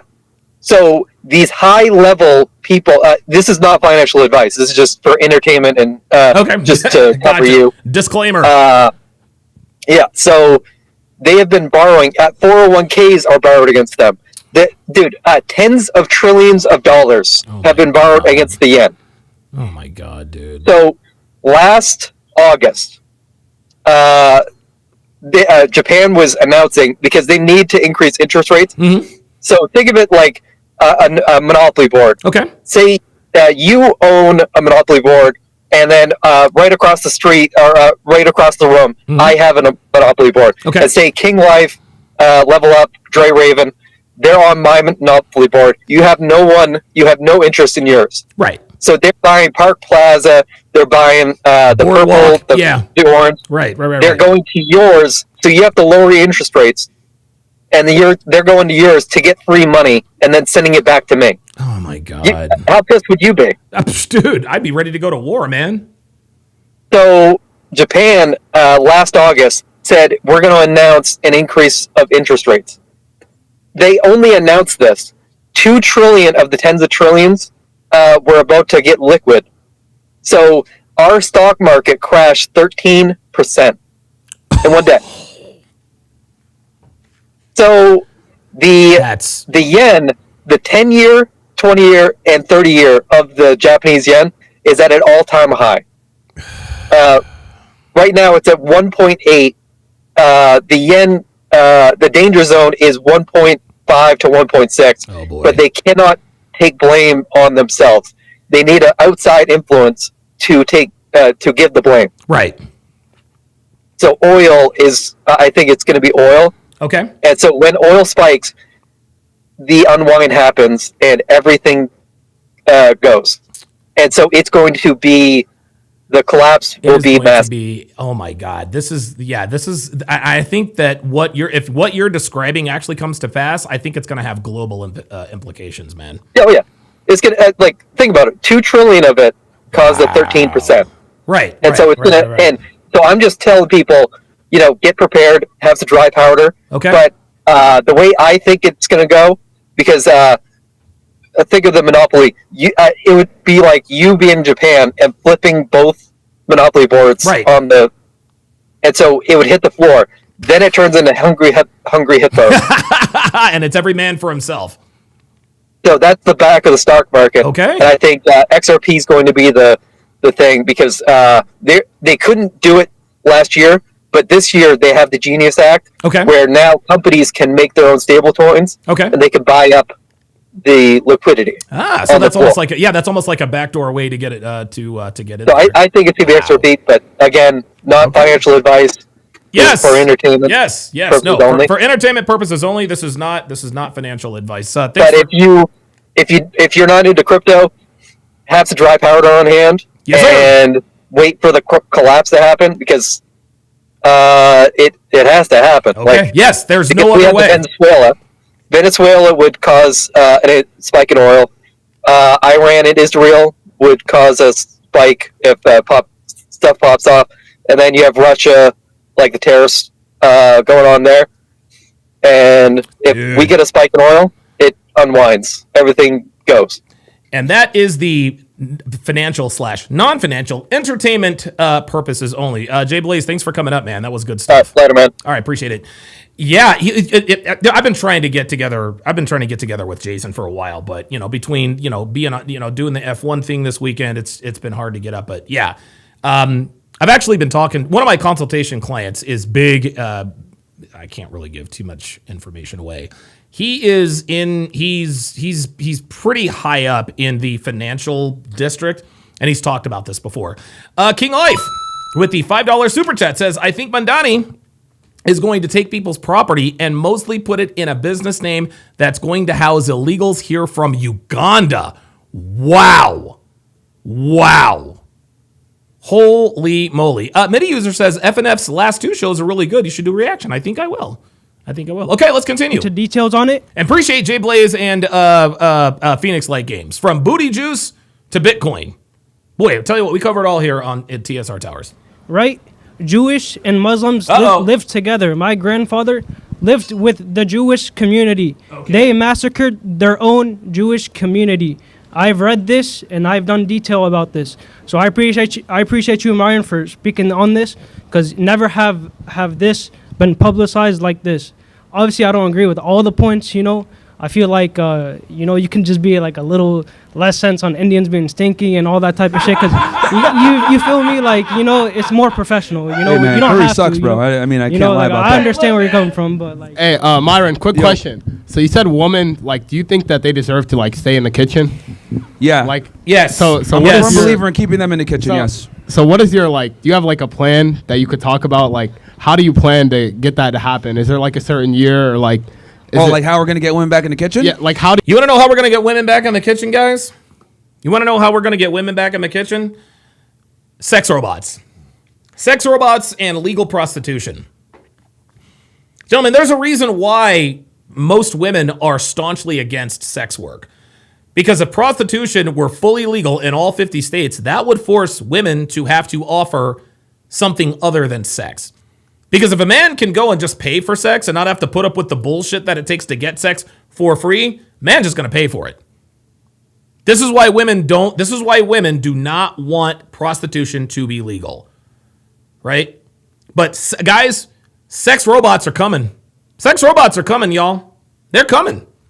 They are coming. Dude, every so often I see an Instagram reel or I see a TikTok video, and these, dude, they're making some pretty big strides with these sex robots. They really, really are. They really, really are. Robert Anderson says sex robots are already on the market. I'm trying to tell you, man. I'm trying to tell you. And I'm gonna tell you what, in less than a decade, dude, I think that in less than a decade, sex robots will be indistinguishable from the real thing. And at that point, women will get their asses back in the kitchen. How do you plan on getting women back in the kitchen and like cooking, making sandwiches? Yeah. So the plan is this. Basically, we need to start incentivizing women to get back in the kitchen. So we have to do it in waves. So my plan is, like you go to airport and they say group 1 can board, group 2 can board. Yeah. Yeah. So group 1 is going to be the hot girls. We're going to send them back to the kitchen first. Right? So, hey, all you bimbos. This is great. That are hot, you can get back in the kitchen first. Then it's going to be the mid girls. Hey, you guys can get back in the kitchen now. And then lastly, it'll be the fat bitches. We tell them they can get back in the kitchen, but they can't eat anything. So, this thing is stupid. Oh my God. That's kind of how we're going to do it. We got to do this shit in waves. We can't just tell all of them to go back at the same time. It's not going to work, right? Okay. Right? Yeah. So we got to do it slowly but surely. Hot ones first, mids after, then fat ones last, and then we go from there. All All right, and then sorry, one last question. Yeah. So, in like one of your debates previously, like there was the girl you were arguing with. I forgot what college. Wow, dude, I'm looking at these guys. I'm looking at these sex robots. You can tell they're robots. You can tell they're robots, but I'ma tell you what, man. I'ma tell you what. I'm trying to tell you, man, these sex robots are starting to look a lot more realistic. You can still tell that they're fake. You can still tell that they're not real, but I'm gonna tell you what, it ain't gonna be long. It ain't gonna be long before they are indistinguishable from the genuine article. We're like, where's Muhammad when you need him? Yeah. Do you? Oh, it was like a chick. Yeah, she was wearing a hijab. I was like, she was why is low key talking? annoying. She was low key annoying. Like, I'll give you that. Yeah, bro. But I wanted to ask, like, you're Muslim, right? Yeah. So, like, why do you refer like to our Prophet sallallahu alaihi wasallam as like Muhammad, or like, why is there certain things you do? Well, I wasn't talking about the prophet in that context. I said, because Muhammad's a popular name. So I was like, Okay. where's a So Muhammad you're saying to like take Muhammad it? in general? Yeah, like a Muhammad in general. Yeah. Okay. I was just curious. Yeah. Or Abdul, whatever you want to say. I say Abdul Not when get it the rocks comes all to the time religion. too. Yeah. Okay. All right. Thank you, Myron. No problem, man. Hey, do we get pics with you at the end? Yeah, sure. All right, I'm all gonna right, stick bet. around and take pictures of everybody. What Don't time worry. are you here until? Whenever. As long as I need to be, man. I'm not Hollywood. All right, bet. You guys know it. You know, Yeah, man. One more thing I want to add to that too, you know, because look, I got a mom and I have sisters too. One thing I don't agree on you is, you know, women are not stupid. Women are actually really intelligent. That's one thing I want to add to. Women are intelligent when it comes to manipulating men. I will give them that. And I say all the time, man, women are a lot of things. Stupid isn't one of them. Within the context of sexual attraction. Within the context of the sexual marketplace, women are far more advanced than we are. This coming from a family, my mom has done a lot of shit in my family. So for women to say women are stupid, man, that's kind of harsh. But on the side from that, follow my TikTok, Mo Trades, MOETRADEZ. I teach about the stock market and teach you how to escape the matrix, escape this shit. Escape this shit, because this is the matrix. All right. Hey, real quick, I don't think women are stupid. Like, I'm back up, but like He has this girl in the audience too, guys. Relax. I Girls in the audience, man. They got to say something. Like when you EB Signature with the $5 super chat says, the way I see it, if a simp stops simping and spending tens of thousands and gets a 5K robot, it's a W. I'm telling you. I'm trying to tell you. I am trying to tell you, man. We talk about, you're not going to force women back into the kitchen. Women are not going to go back to the kitchen. They're not going to go back to the kitchen willingly. Okay? There needs to be an incentive. You went up there and you did challenge them on women. When you say like women are stupid, could you like elaborate on that like a little more? Like, yeah, when I say that, what I mean when I say women are stupid is, well, number one, they're easier to sell to. Truth Right says, why can't people say women anymore? I don't know why. Guys, listen, man. I'm gonna do like a miniature TikTok video. Can someone please explain to me why we don't use the plural version of women anymore? Like, people say one woman, three woman. We say one man, two men. So it's one man, two men, one woman, two woman? I don't understand it. I don't get it. I need someone to please explain that to me. I really, really do. I really want to understand. They're easier to market to. Oh, yeah, for sure. Number two, they buy into the lie of feminism, thinking that chasing a career and money and income and status is going to make them happy and fulfill them overall. Yeah. And then number three, a lot of them are whores, and they don't realize that being a whore is going to fuck them up long term with finding a partner. That's right. So, like, do you think would you trust like a woman to be your pilot, Hell like on no. a plane? Fuck no. Oh, Fuck no. Do you think dude, I don't like, even trust women to be my Uber driver. If I order Uber and I see a female, dude, I cancel. Nope. Like, is it because they're too emotional, or like what is it? They're always What is late. it in particular? But look, let me be very clear about this.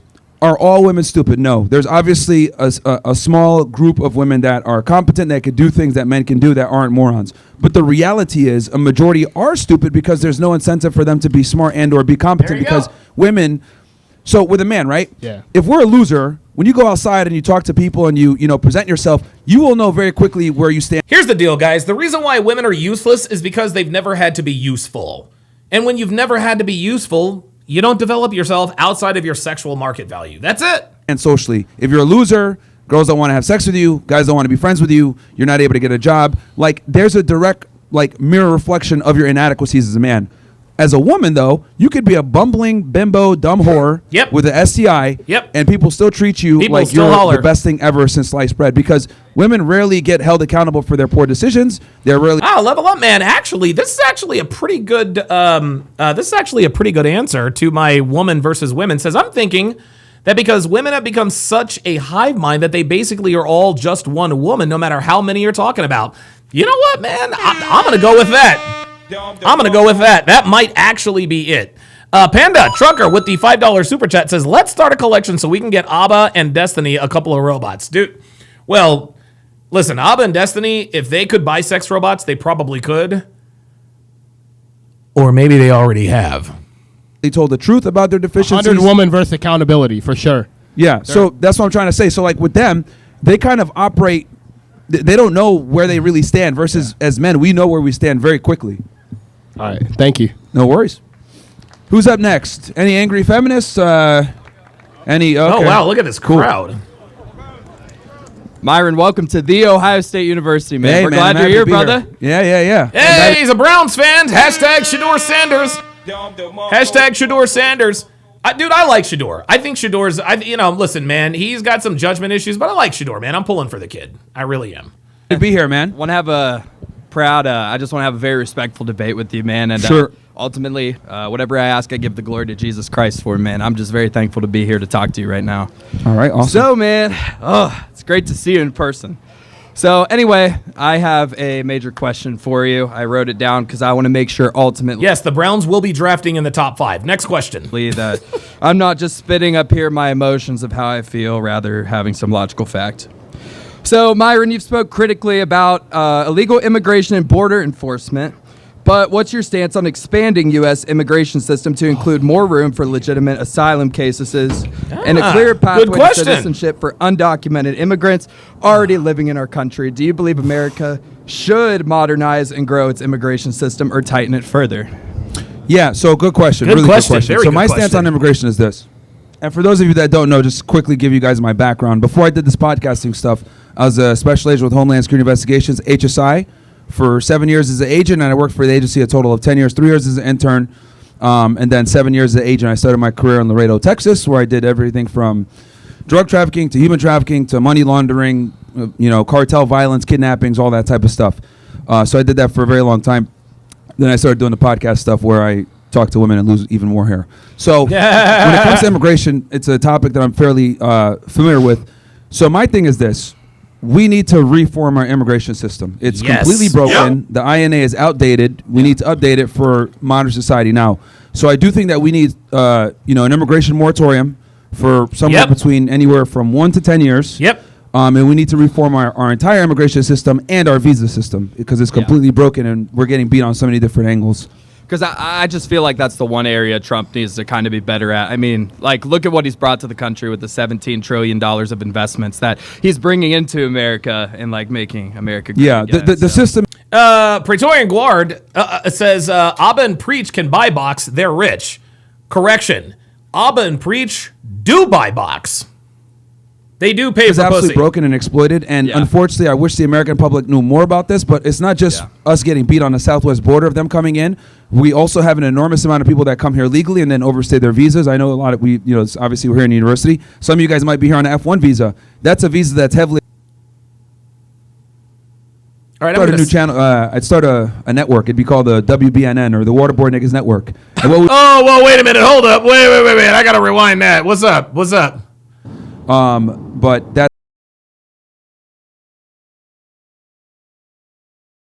I think it's a fantastic way to live your life and have some type of guidance. Do you ever feel like you'd fall into the political spectrum if you had a chance?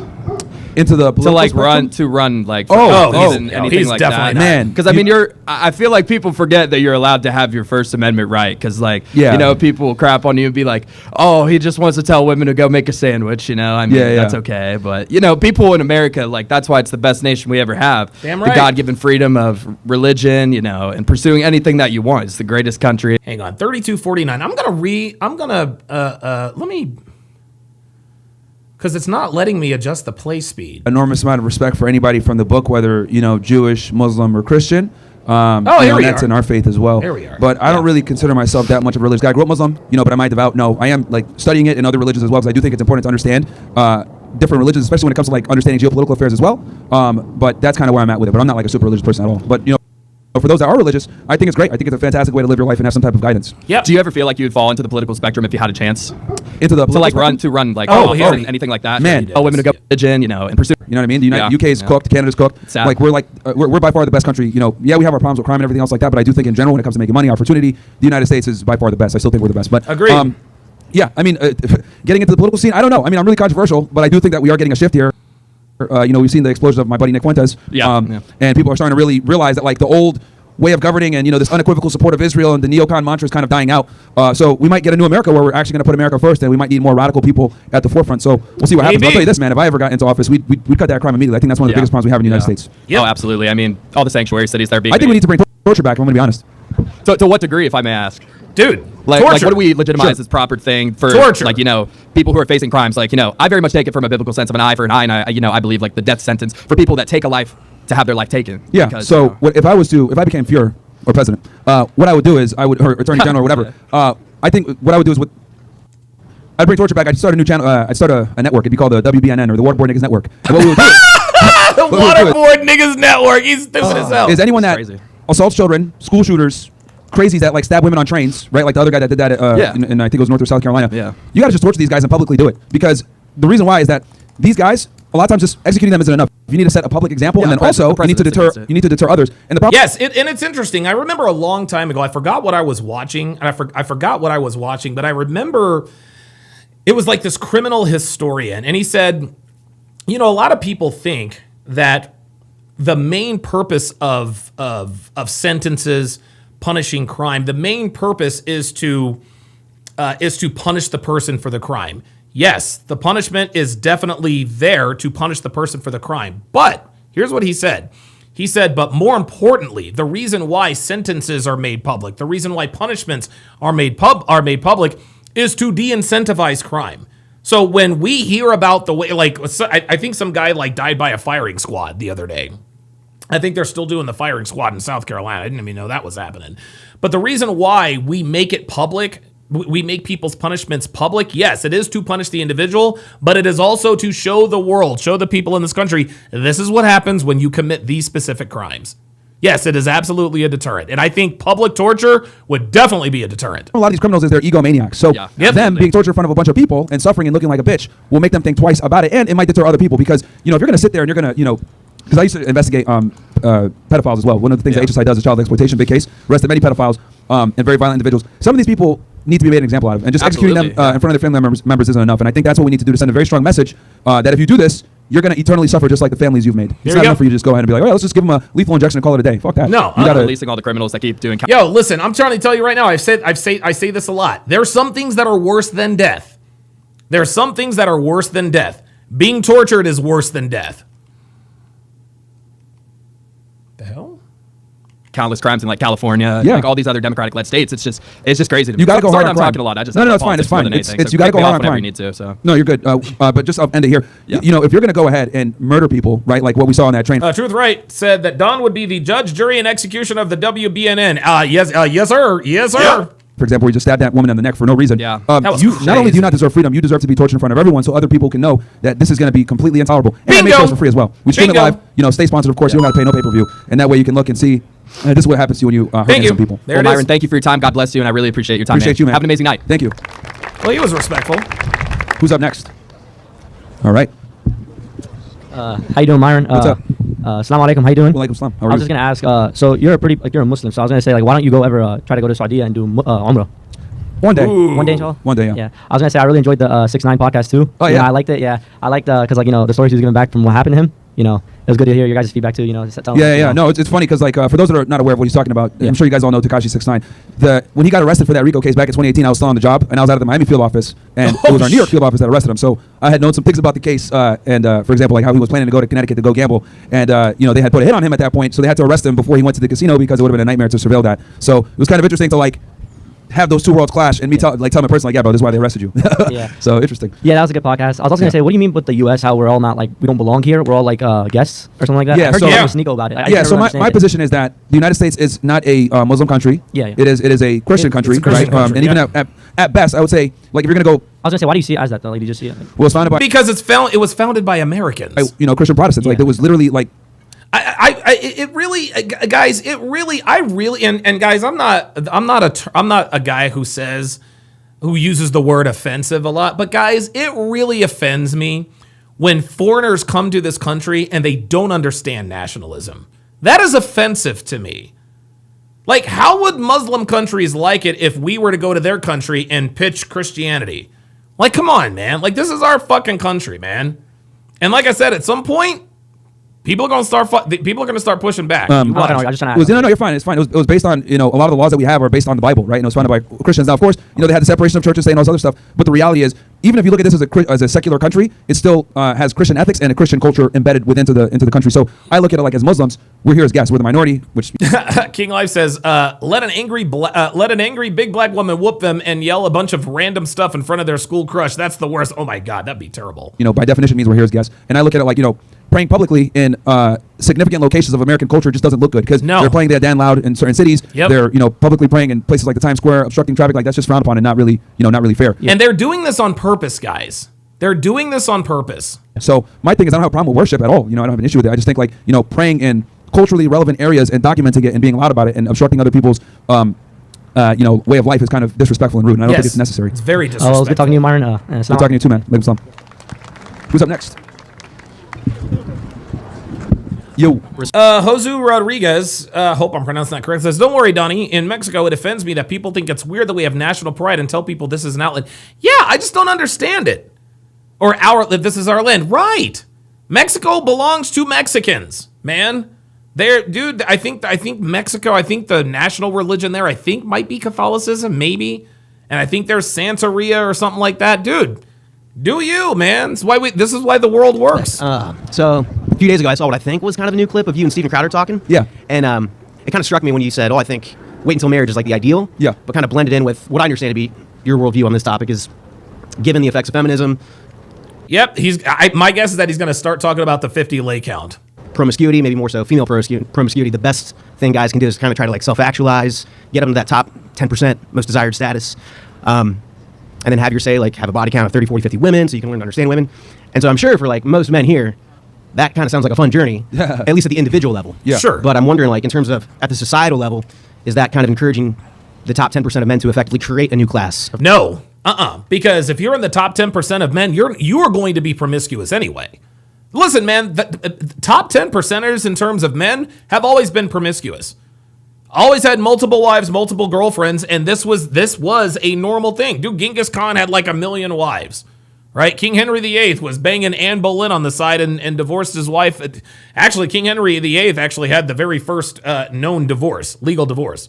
That's the way it is, man. Promiscuous women. Does it push us away from healthy two-parent families toward... E. Jones says, look up the 1797 Treaty of Tripoli, Article 11. It states that the United States was not a Christian country. The founding fathers practiced such things as deitism. Look it up. Yeah, E. Jones, got to disagree. Even if what you're saying is true, and I don't have any reason to believe that it's not true, this is a Christian nation. Just because some treaty back in 1797 said that the United States wasn't a Christian country, dude, look around you. Our Constitution, our laws, all of it is influenced. All of it, ecumenically, it's influenced by Christianity. We are a Christian. Well, we're supposed to be a Christian nation. So, yeah, I got to disagree there, man. The more polygamous, like King Solomon having however many 100 wives and concubines and whatnot. Yeah, no, I totally understand your concern, and I can quickly, for people here that might not be familiar. So my thing is this: I tell guys, I don't think guys should really think about marriage or being in a serious relationship unless they have 5 things in place. And those 5 things are simply 35 years old, make 6 figures a year, have 6 months to 1 year of savings, be in shape, and have had sex with 50 women. Yep. Now, obviously, a lot of people are like, 50 women, holy crap, what's going on here? And the reason why I say this, guys, is because we live in a new normal. And the reason why you need to have sex with 50 women before settling down and be 35 years old is because you need to figure out, you need to get hurt, okay? You need to get hurt. As a man, you need to get hurt and you need to get burned. Because the types of women that you are more likely, the types of women that you are most likely to meet are going to ruin your life, especially if you commit to them legally. So what we advise guys to do, and mine is a little bit differently. I always tell guys, before you even start entertaining the thought of a long-term relationship, you need to be at least 35 years old and have slept with at least 35 women. 35, 50, whatever, makes no difference, makes no difference to me. The point is that you have to have experience with women so you know what to watch out for.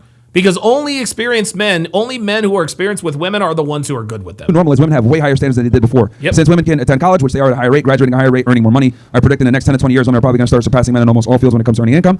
Guys need to step up because women are by definition hypergamous and look for a man that's better than them. So if you have these 5 things in place, you're going to be what I call an entry-level, higher status guy, where you'll be able to enter the dating market from a position of power, where you can go ahead and pick a partner suitable for you, right? That's kind of why I say these things. Now, obviously, you're coming back with a very, good criticism, like, hey, doesn't this create a problem that we're trying to avoid with, more promiscuous people, etc. And this is kind of the ugly part and the ugly reality, which is anytime I dispense advice to one party, it's going to put the other party at a disadvantage. That's right. And this is the, guys, this is the sad reality of dating here in America.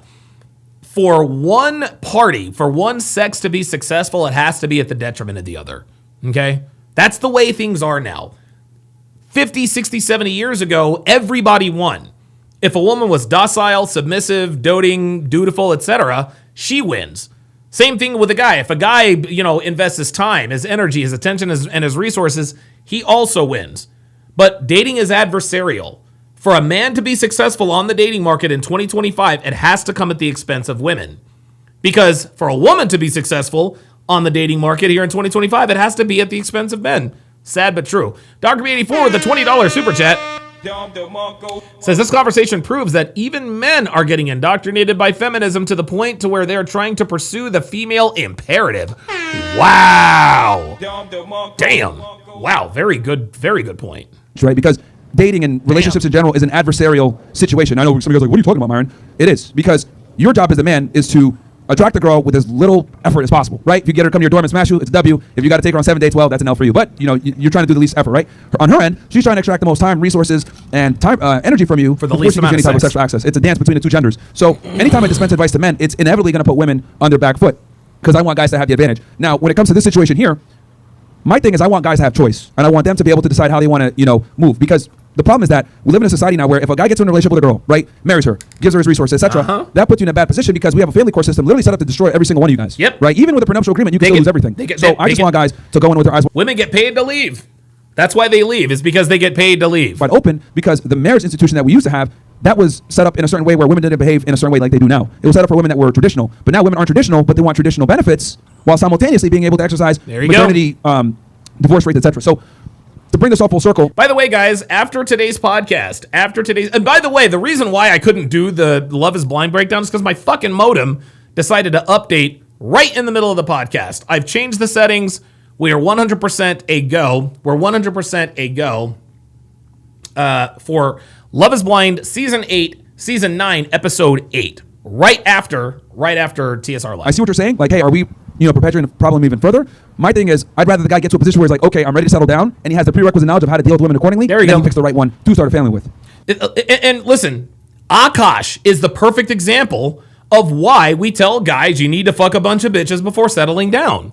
Akash lost his virginity to his wife, and we see how that's worked out. But if Akash had fucked 50 women before he met his wife, he would not have married his wife. This is why we advise guys to do it this way. I got you, man. Respect. Thanks a lot. No problem, man. Appreciate that. I hope that makes sense for you guys. Hello. Okay. Oh, is that good? What's up? Hi. I was just curious. What do you think is the benefit? Oh my God. Jesus fucking dude. I knew this dude was gonna be on some bullshit. As soon as he said hello. Is that good?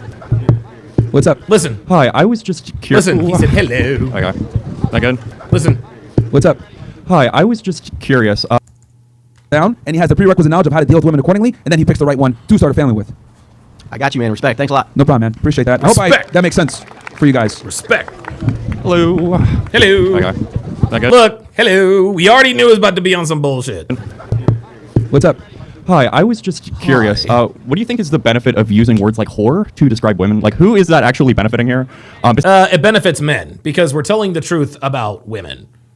Like, this is why you have to use strong language to get the message across, my guy. We can't say, well, stay away from sexually promiscuous women. It doesn't hit as hard as stay away from whores. Besides yourself for, riling up a bunch of people for your own personal benefit. Oh, here Well, I would say the word whore is kind of funny. I've seen a couple people laughing, so I think that's what we benefit. And I think tone policing and, being politically correct. Here we go. That's what's led to a lot of the problems that we have now in society. So I think sometimes people just need to be candid, and if that means being a bit offensive to do it so that you can be memorable, I think it's worth it. What problems specifically do you think are caused by not being respectful to other people? What problems are created by not being respectful? Yes. Feminism. Like you're looking at it now. Like if you're using slurs to describe people, I would not call that respectful. What problems are caused by not being respectful here? You can tell that this dude this is a script for him. Guys, this is a script for him. You can tell that he is trying to lead Myron down a path so that he can play gotcha and make a point. You can tell that this dude has rehearsed this.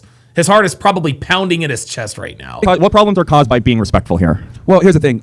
The reality is we live in a very, how do I say this? We live in a TikTok world. And what I mean by that is you only have a little bit of time to get people's attention to really get a message across. So sometimes you need to break the silence or break the OODA loop that people are in the swipe thing, and sometimes you have to speak in a polarizing manner to get people's attention. So I'd rather, if I say something like, yeah, women need to stop being dumb bitches and whores, but, oh my God, this guy's crazy. And then I can go ahead and expand on why feminism is a problem, why guys need to go into relationships with their eyes wide open. Yeah, that's the name of the game.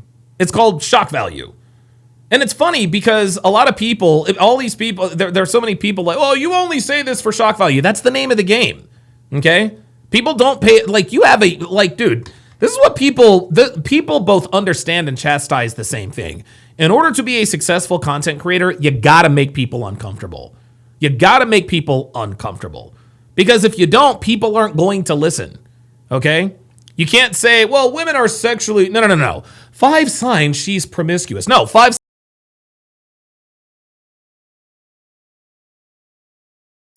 being polarizing is very important to getting a message across in an era where a lot of people have low attention spans, etc. Okay, so for your own personal benefit. Okay, so for your own personal benefit. See, so he didn't even listen to Myron's answer. What this guy is going to do is this guy wants to ask Myron a question. Myron answers the question, and then this guy sums it up as if he is translating it correctly. Okay, so basically for your own personal benefit. No, it's to educate men. It benefits the person that's listening a lot of the times. Disagree there. I mean, I have... Why do you disagree? Why do you disagree? You can disagree all you want. Substantiate it. Thousands of guys that write me that say, hey, I was going to kill myself and I decided not to after watching your content. I'll actually tell you a quick little story. One time, a guy said he wanted to end it all because his life was miserable, and he found a nice little tree that had a good view of the sunset, right? And he was going to hang himself. And what ended up happening is he was surfing YouTube one day, and he found one of my videos where I talk about not being a simp, taking responsibility, every guy can increase their sexual market value, etc. The guy's alive today, has a family, makes 6 figures, and he said it's because he found that video that he canceled the day that he was going to kill himself, and he has a family now. So there you go. See? But see, this is what our detractors don't. This is the thing that our detractors conveniently leave out. All they want to talk about, well, you take advantage of these lonely men, and this is self-aggrandizing. This guy, again, just like the first guy, he's accusing Myron of not really believing what he talks about for his own personal benefit. And this is funny. He can't use money now because Myron is demonetized. So he's saying for your own personal benefit. Makes absolutely no sense. To me, I look at it like if I got to call some women whores for that, so guys can wake up and realize that, there's another way, I think it's worth it. Your sign says transgenderism is a mental illness. Oh my Yes. God. How many people do you think that has made a little bit more want to kill themselves? Who gives a shit? You mean like trannies that want to kill themselves? Yes. Well, here's the thing. They already had a mental illness. Me telling them they have a mental illness doesn't change anything. They've already had these problems. Uh-oh! That seems a bit circular, but... Oh, look at this. It seems a bit circular. This is so funny. Watch this. This is funny. This doesn't change anything. They've already had these problems. So he's already made the point. Listen to this guy. This guy has no rebuttal for this, so listen to what he says. That seems a bit circular. That seems a bit circular. That makes no sense. How is that circular? But... Yeah, but it seems a bit circular to say that somebody... They have way bigger problems than me calling them fucking insane, dude. They got way bigger problems. If you weren't calling them insane and you just let them, be people, and we didn't have to make this an issue, do you think that they would still want to? Who gives a shit? Well, here's the thing. I'm not saying I hate trannies. I'm not saying that we need to get rid of them or whatever. I'm just saying that they have a mental illness and they shouldn't be around children. That's my biggest thing. Is I don't think. Yeah, there it is. Yes, it is a mental illness and they shouldn't be. Listen, I don't give a shit what these people do. Right? Dude, I was just in Las Vegas. I see RuPaul stuff all over the place.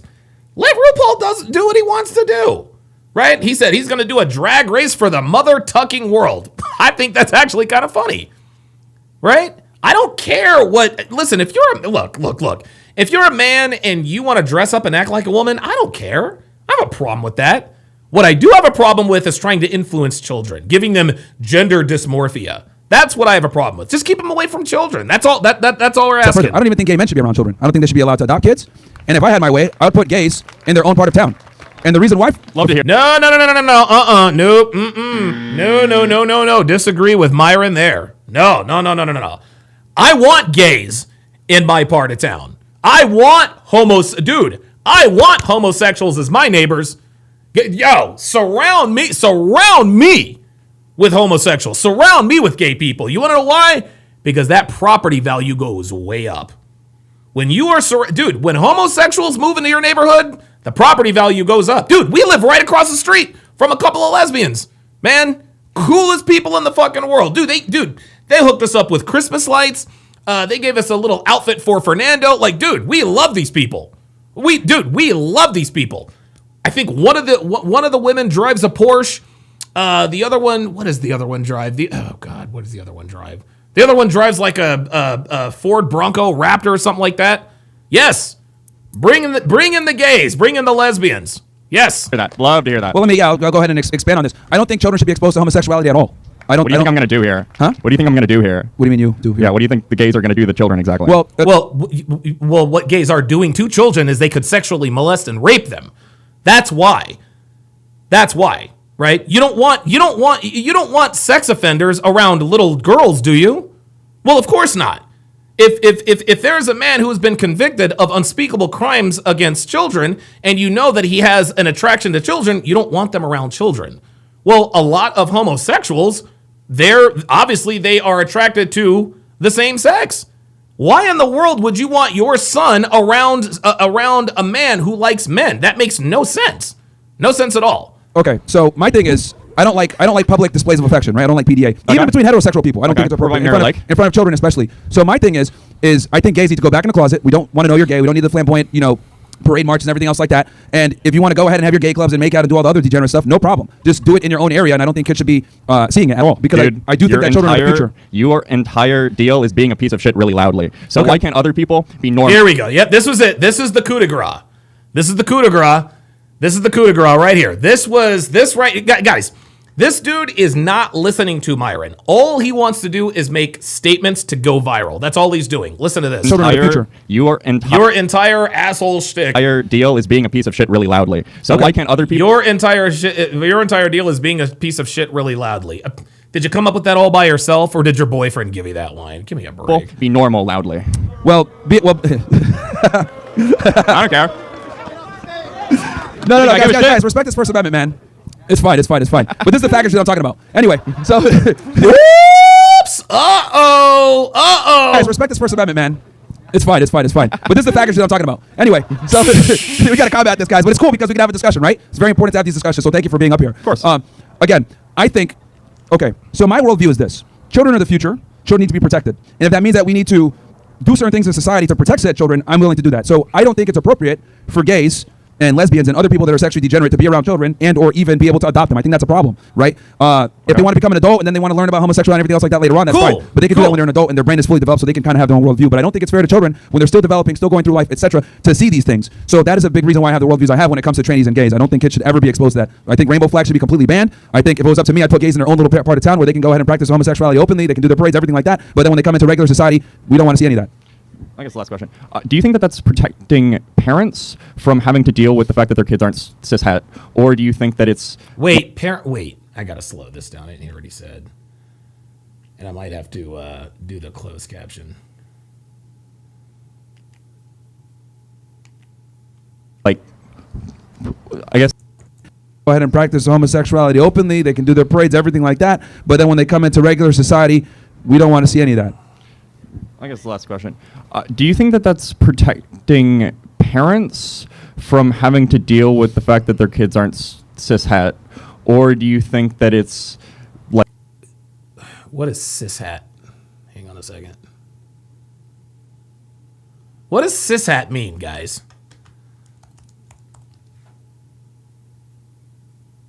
Oh, cishet. A person that identifies with the gender they were assigned at birth. Oh my God. So now heterosexuals are being called cishet? Like, oh my, okay, whatever. Like, I guess here's the point.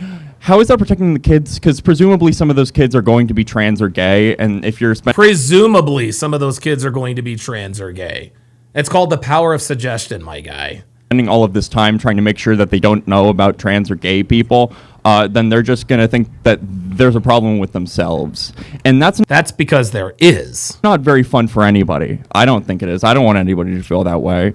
So yeah, you don't give a shit the way people feel. You just want to call Myron an asshole. Why should we be trying to make other people feel worse about themselves for no fucking reason? Sure. Well, no, it's not for no fucking reason, because they say we're here, we're queer, and we're coming for your children. This is what they've said. They said we're coming for your children. See, and this is the thing, man. This is the thing. I don't have a problem with gay people or homosexual people. But when you make statements like that, and then you come up here and say, well, why do you make them feel bad for no reason? No. You guys make yourself targets. You guys make yourself targets. This is why nigga behavior is frowned upon, because niggas make themselves targets. Why do you talk about black people for no reason? No, they do nigga shit. That's why we talk about them. For one, kids can barely wipe their ass properly. They don't know if they're gay or not. You know what I mean? They don't know anything, right? And I'll give you guys an example. Every single one of us here probably grew up with like that one girl who's a fucking tomboy. She always wants to play basketball and hang out and play Yu-Gi-Oh, whatever it is. I'm showing my age here. Maybe Magic the Gathering. I don't know. But she grows up, and I want to be around the boys. What ends up happening? She turns 18, then all of a sudden she's a girl again, right? Yep. She's like wearing dresses, she's being pretty, etc. And you're like, what the hell happened? Okay. Well, imagine if she had said, I think I'm a boy, and then she goes ahead and gets transitioned and fucks her life up, right? But she grew up out of that and realized, no, I'm a girl. So kids don't know anything, and I don't think we should be deferring to them based on what they think they feel or their sexuality or whatever. It's like, she's like, oh, I'm a boy. No, you're not, bitch. You're a girl. And then, boom, she grows up and she'll end up thanking you for not, transitioning her. So exactly, because life as a man is a lot more difficult than life as a woman. I don't think children should be making those types of decisions whatsoever, because they can ruin their life in the process. I think it's a bit weird to use the word children for people that are like usually at least well into their teenage years. But yeah, they are still children, my guy, because guess what? When an older man has sex with a minor, they call her a child.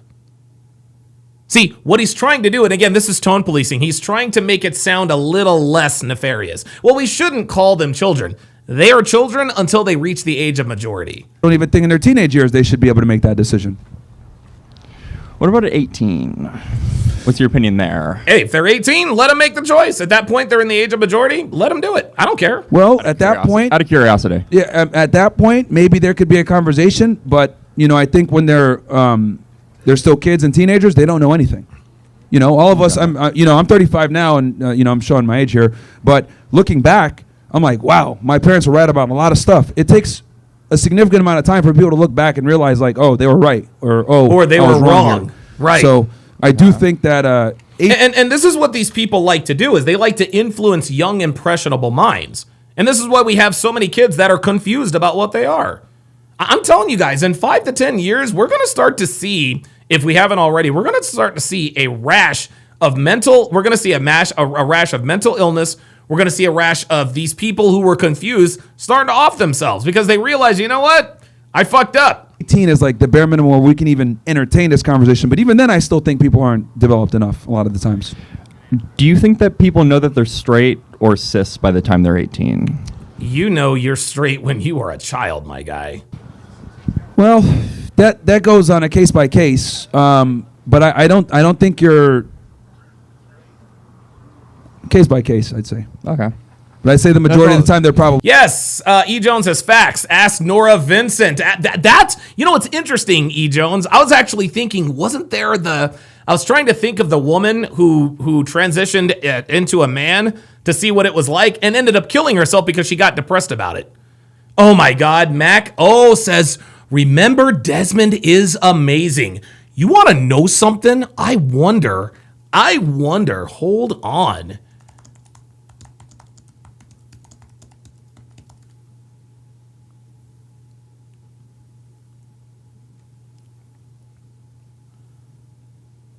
Oh boy. Oh.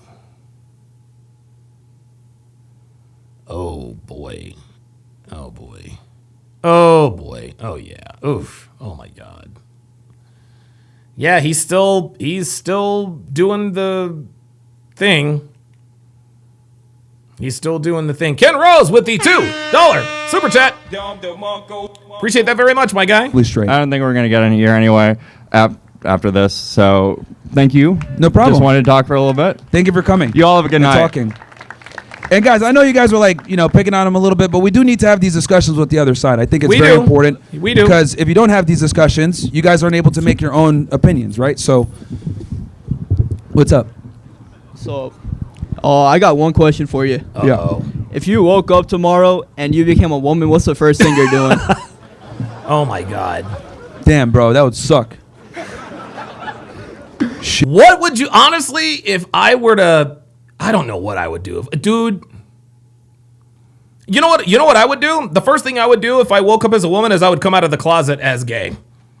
That's what I'd do. Be like, all right, well, I'm a woman now, but I still like women, so I guess I'm gay. Yeah. I don't know. Well, I'd make myself a sandwich. Since Nice, I know stupid, nice. that I'm an expert at it automatically. What type of sandwich? What was that? Get the bread ready, yeah. I don't know. I'm assuming since I'd be a woman, I'd know exactly the best one to manufacture right off rip when I wake up in the morning. But yeah, I don't know. I mean, like, look, as a female, people get mad at me for saying this, but women live life on easy mode in 2025, yes, they do. bro. Yes, they It's do. actually nuts how it's like we're playing on fucking Halo level legendary. They're playing on recruit difficulty, so it's nuts. But yeah, I'd make myself a sandwich. Gotcha. That's the only question I had. All right. Cool. Thanks. What's up, man? So I wanted to ask you about voting for Republicans. Yeah, Robert Anderson says, whether she knew it or not, Nora Vincent was a hero to men. Absolutely. Absolutely, man. And Peter Thiel in general. The faggot. Yeah, the Palantir, the neocon influence on the right wing. Yeah. So growing up, like during my early teenage years, I was down that right wing pipeline. Starts with Ben Shapiro, as of everyone. Jew. And then we get Charlie Kirk. Yep. Rest in peace. But Yeah, all right. yeah. So after Charlie Kirk, you start getting Nick Fuentes on your feed, and then I get you, and then I get Sneeko and all these people. Nice. So my question, The real niggas. I've kind of woken up to the right-wing influence of the neocons, and I feel like my vote is being wasted. If I vote Democrat, I completely disagree with all the policies that the left has. If I vote right-wing, I'm just sending my tax dollars to Israel. So how do you think you combat that? What do you do with your voice? What do you do with your vote? Is voting even worth the time? That's precisely why we got to take our country back. That's literally why, like... This man, this dude, guys, what this man just described, this is the mentality of the disenfranchised American. He was born and raised in America. He's obviously got some other descent. His nose is actually he's actually got Myron's nose. But this is the mentality of the disenfranchised American. I can't vote Democrat because you're basically just feeding people who don't want to work. I can't vote Republican because they just want to send all of our money to Israel. Earlier, I said, guys, hydropower level. Zero Jiu-Jitsu with the $2 super chat. Appreciate that very much. Right? Like, someone was saying, oh, well, why do we need to know about Jewish conspiracies, all this other shit? You need to know it so that you understand who's in power and how to get in a position to take that power. Obviously, peacefully. We're not going to do anything crazy like that. But we're going to gain influence. We're going to get backing. And then we're going to go ahead and take the White House. We're going to take This is what Charlie Kirk was going to do. This country back so that we don't send aid to a country that commits a genocide in 4K. Trump just sent a fucking letter, literally this morning, I think, to the Israeli government trying to pardon Bibi, right? So that's unacceptable. So the way that we're going to go ahead and, be able to make it where a vote actually matters is we got to be the ones in charge. So if you guys have a similar worldview to what I have, like hydropower level, get in positions of power, and we're going to take our country back. How do you get to a position of power when I feel AIPAC controls 80% of Congress? It's almost impossible to win a primary. Well, they're running now. What they're trying to do is they're trying to say, hey, we're gonna. What they're trying to do is they're trying to give donations without it going through AIPAC. They're trying to do it privately. So we are making a change, right? Like And I was one of the first people to bring this out. Like, if you go on the AIPAC website, if you scroll down, it literally says there 98% of our candidates win their elections. Like, they openly brag about owning this country. And I pointed this out years ago. But now, we got them running guys. Like, the Jewish lobby is losing influence in America. They're, constantly getting attacked. They're getting made fun of by both the left and the right. So we're definitely making a change. And I do think maybe not in 2028, but maybe the election after that, we can seriously have some impact and get these fucking parasites out of our government so that we're not sending aid to a genocidal, ethno state. Yeah, so what I personally believe is I agree with everything you're saying, but there's like certain opinions I can't say out loud because I fear for getting expelled from university, getting kicked out from my job. You think that will change when like the boomer generation dies or just with time? I hope so because I think freedom of speech is the most important thing that we have. There's a reason why the forefathers traversed, the Atlantic Ocean and battling scurvy and dying and everything else like that in wooden boats. And when they got here, the first thing they did was, made the First Amendment, which is freedom of speech. That's what sets us apart from everybody else. So, like the gentleman before, I know some of us are making fun of him for being a little woke or whatever, but I think discussions like that are important, and that's what sets us apart from all these other countries. So we need to protect that, even for our political adversaries. All right, thank you for your time, Myron. No problem, man. Thank you.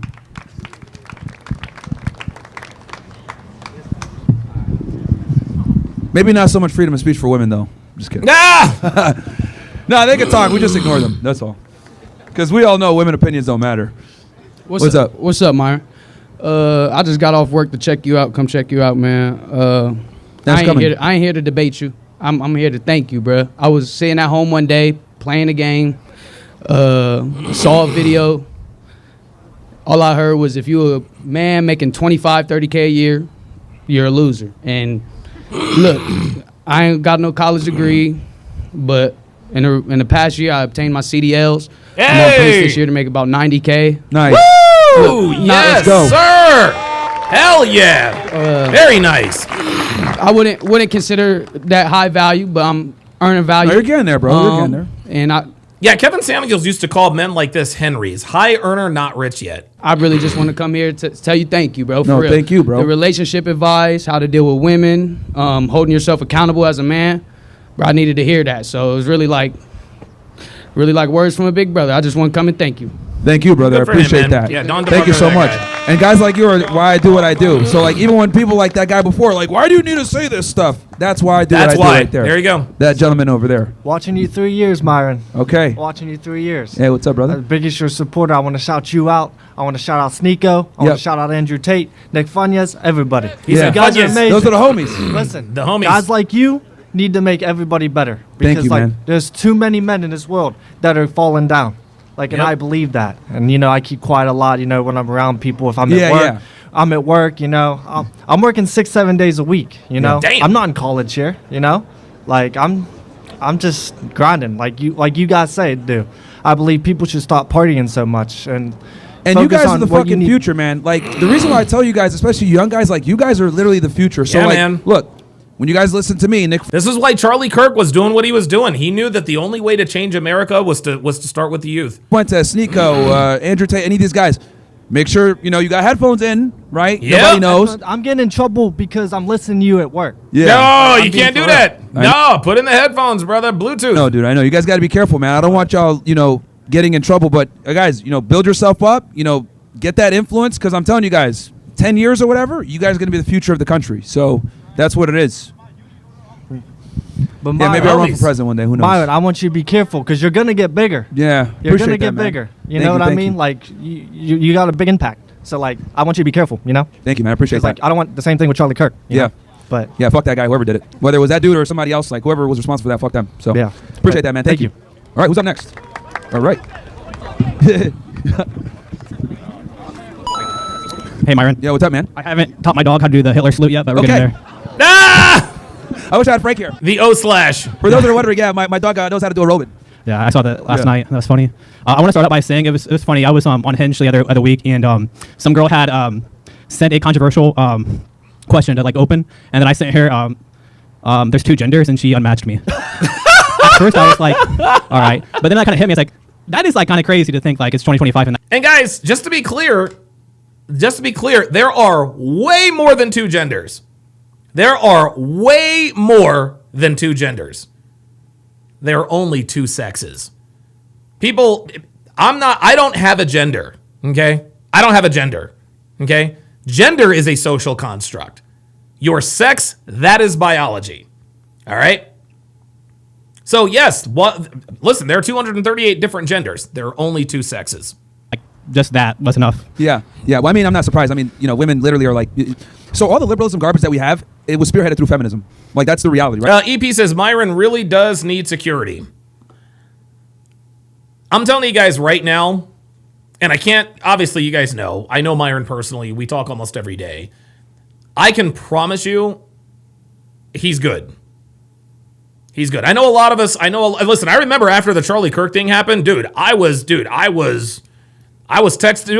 Myron, I was texting Fresh, Pogson, Icy, Melissa. I was like, yo, y'all can't let him go to North Carolina. Y'all can't let him go to North Carolina. But what is this? What happened? The breed results are ready. Oh, yeah. So what is he? Hang on, guys. Oh my God. Okay, so what's happening? What's happening is, so we sent in Fernando's DNA to find out what breeds he has in him. What is it called? Embark. It's called Embark. It's basically like a 23andMe for dogs. All right, here we go. He's 55% Chihuahua.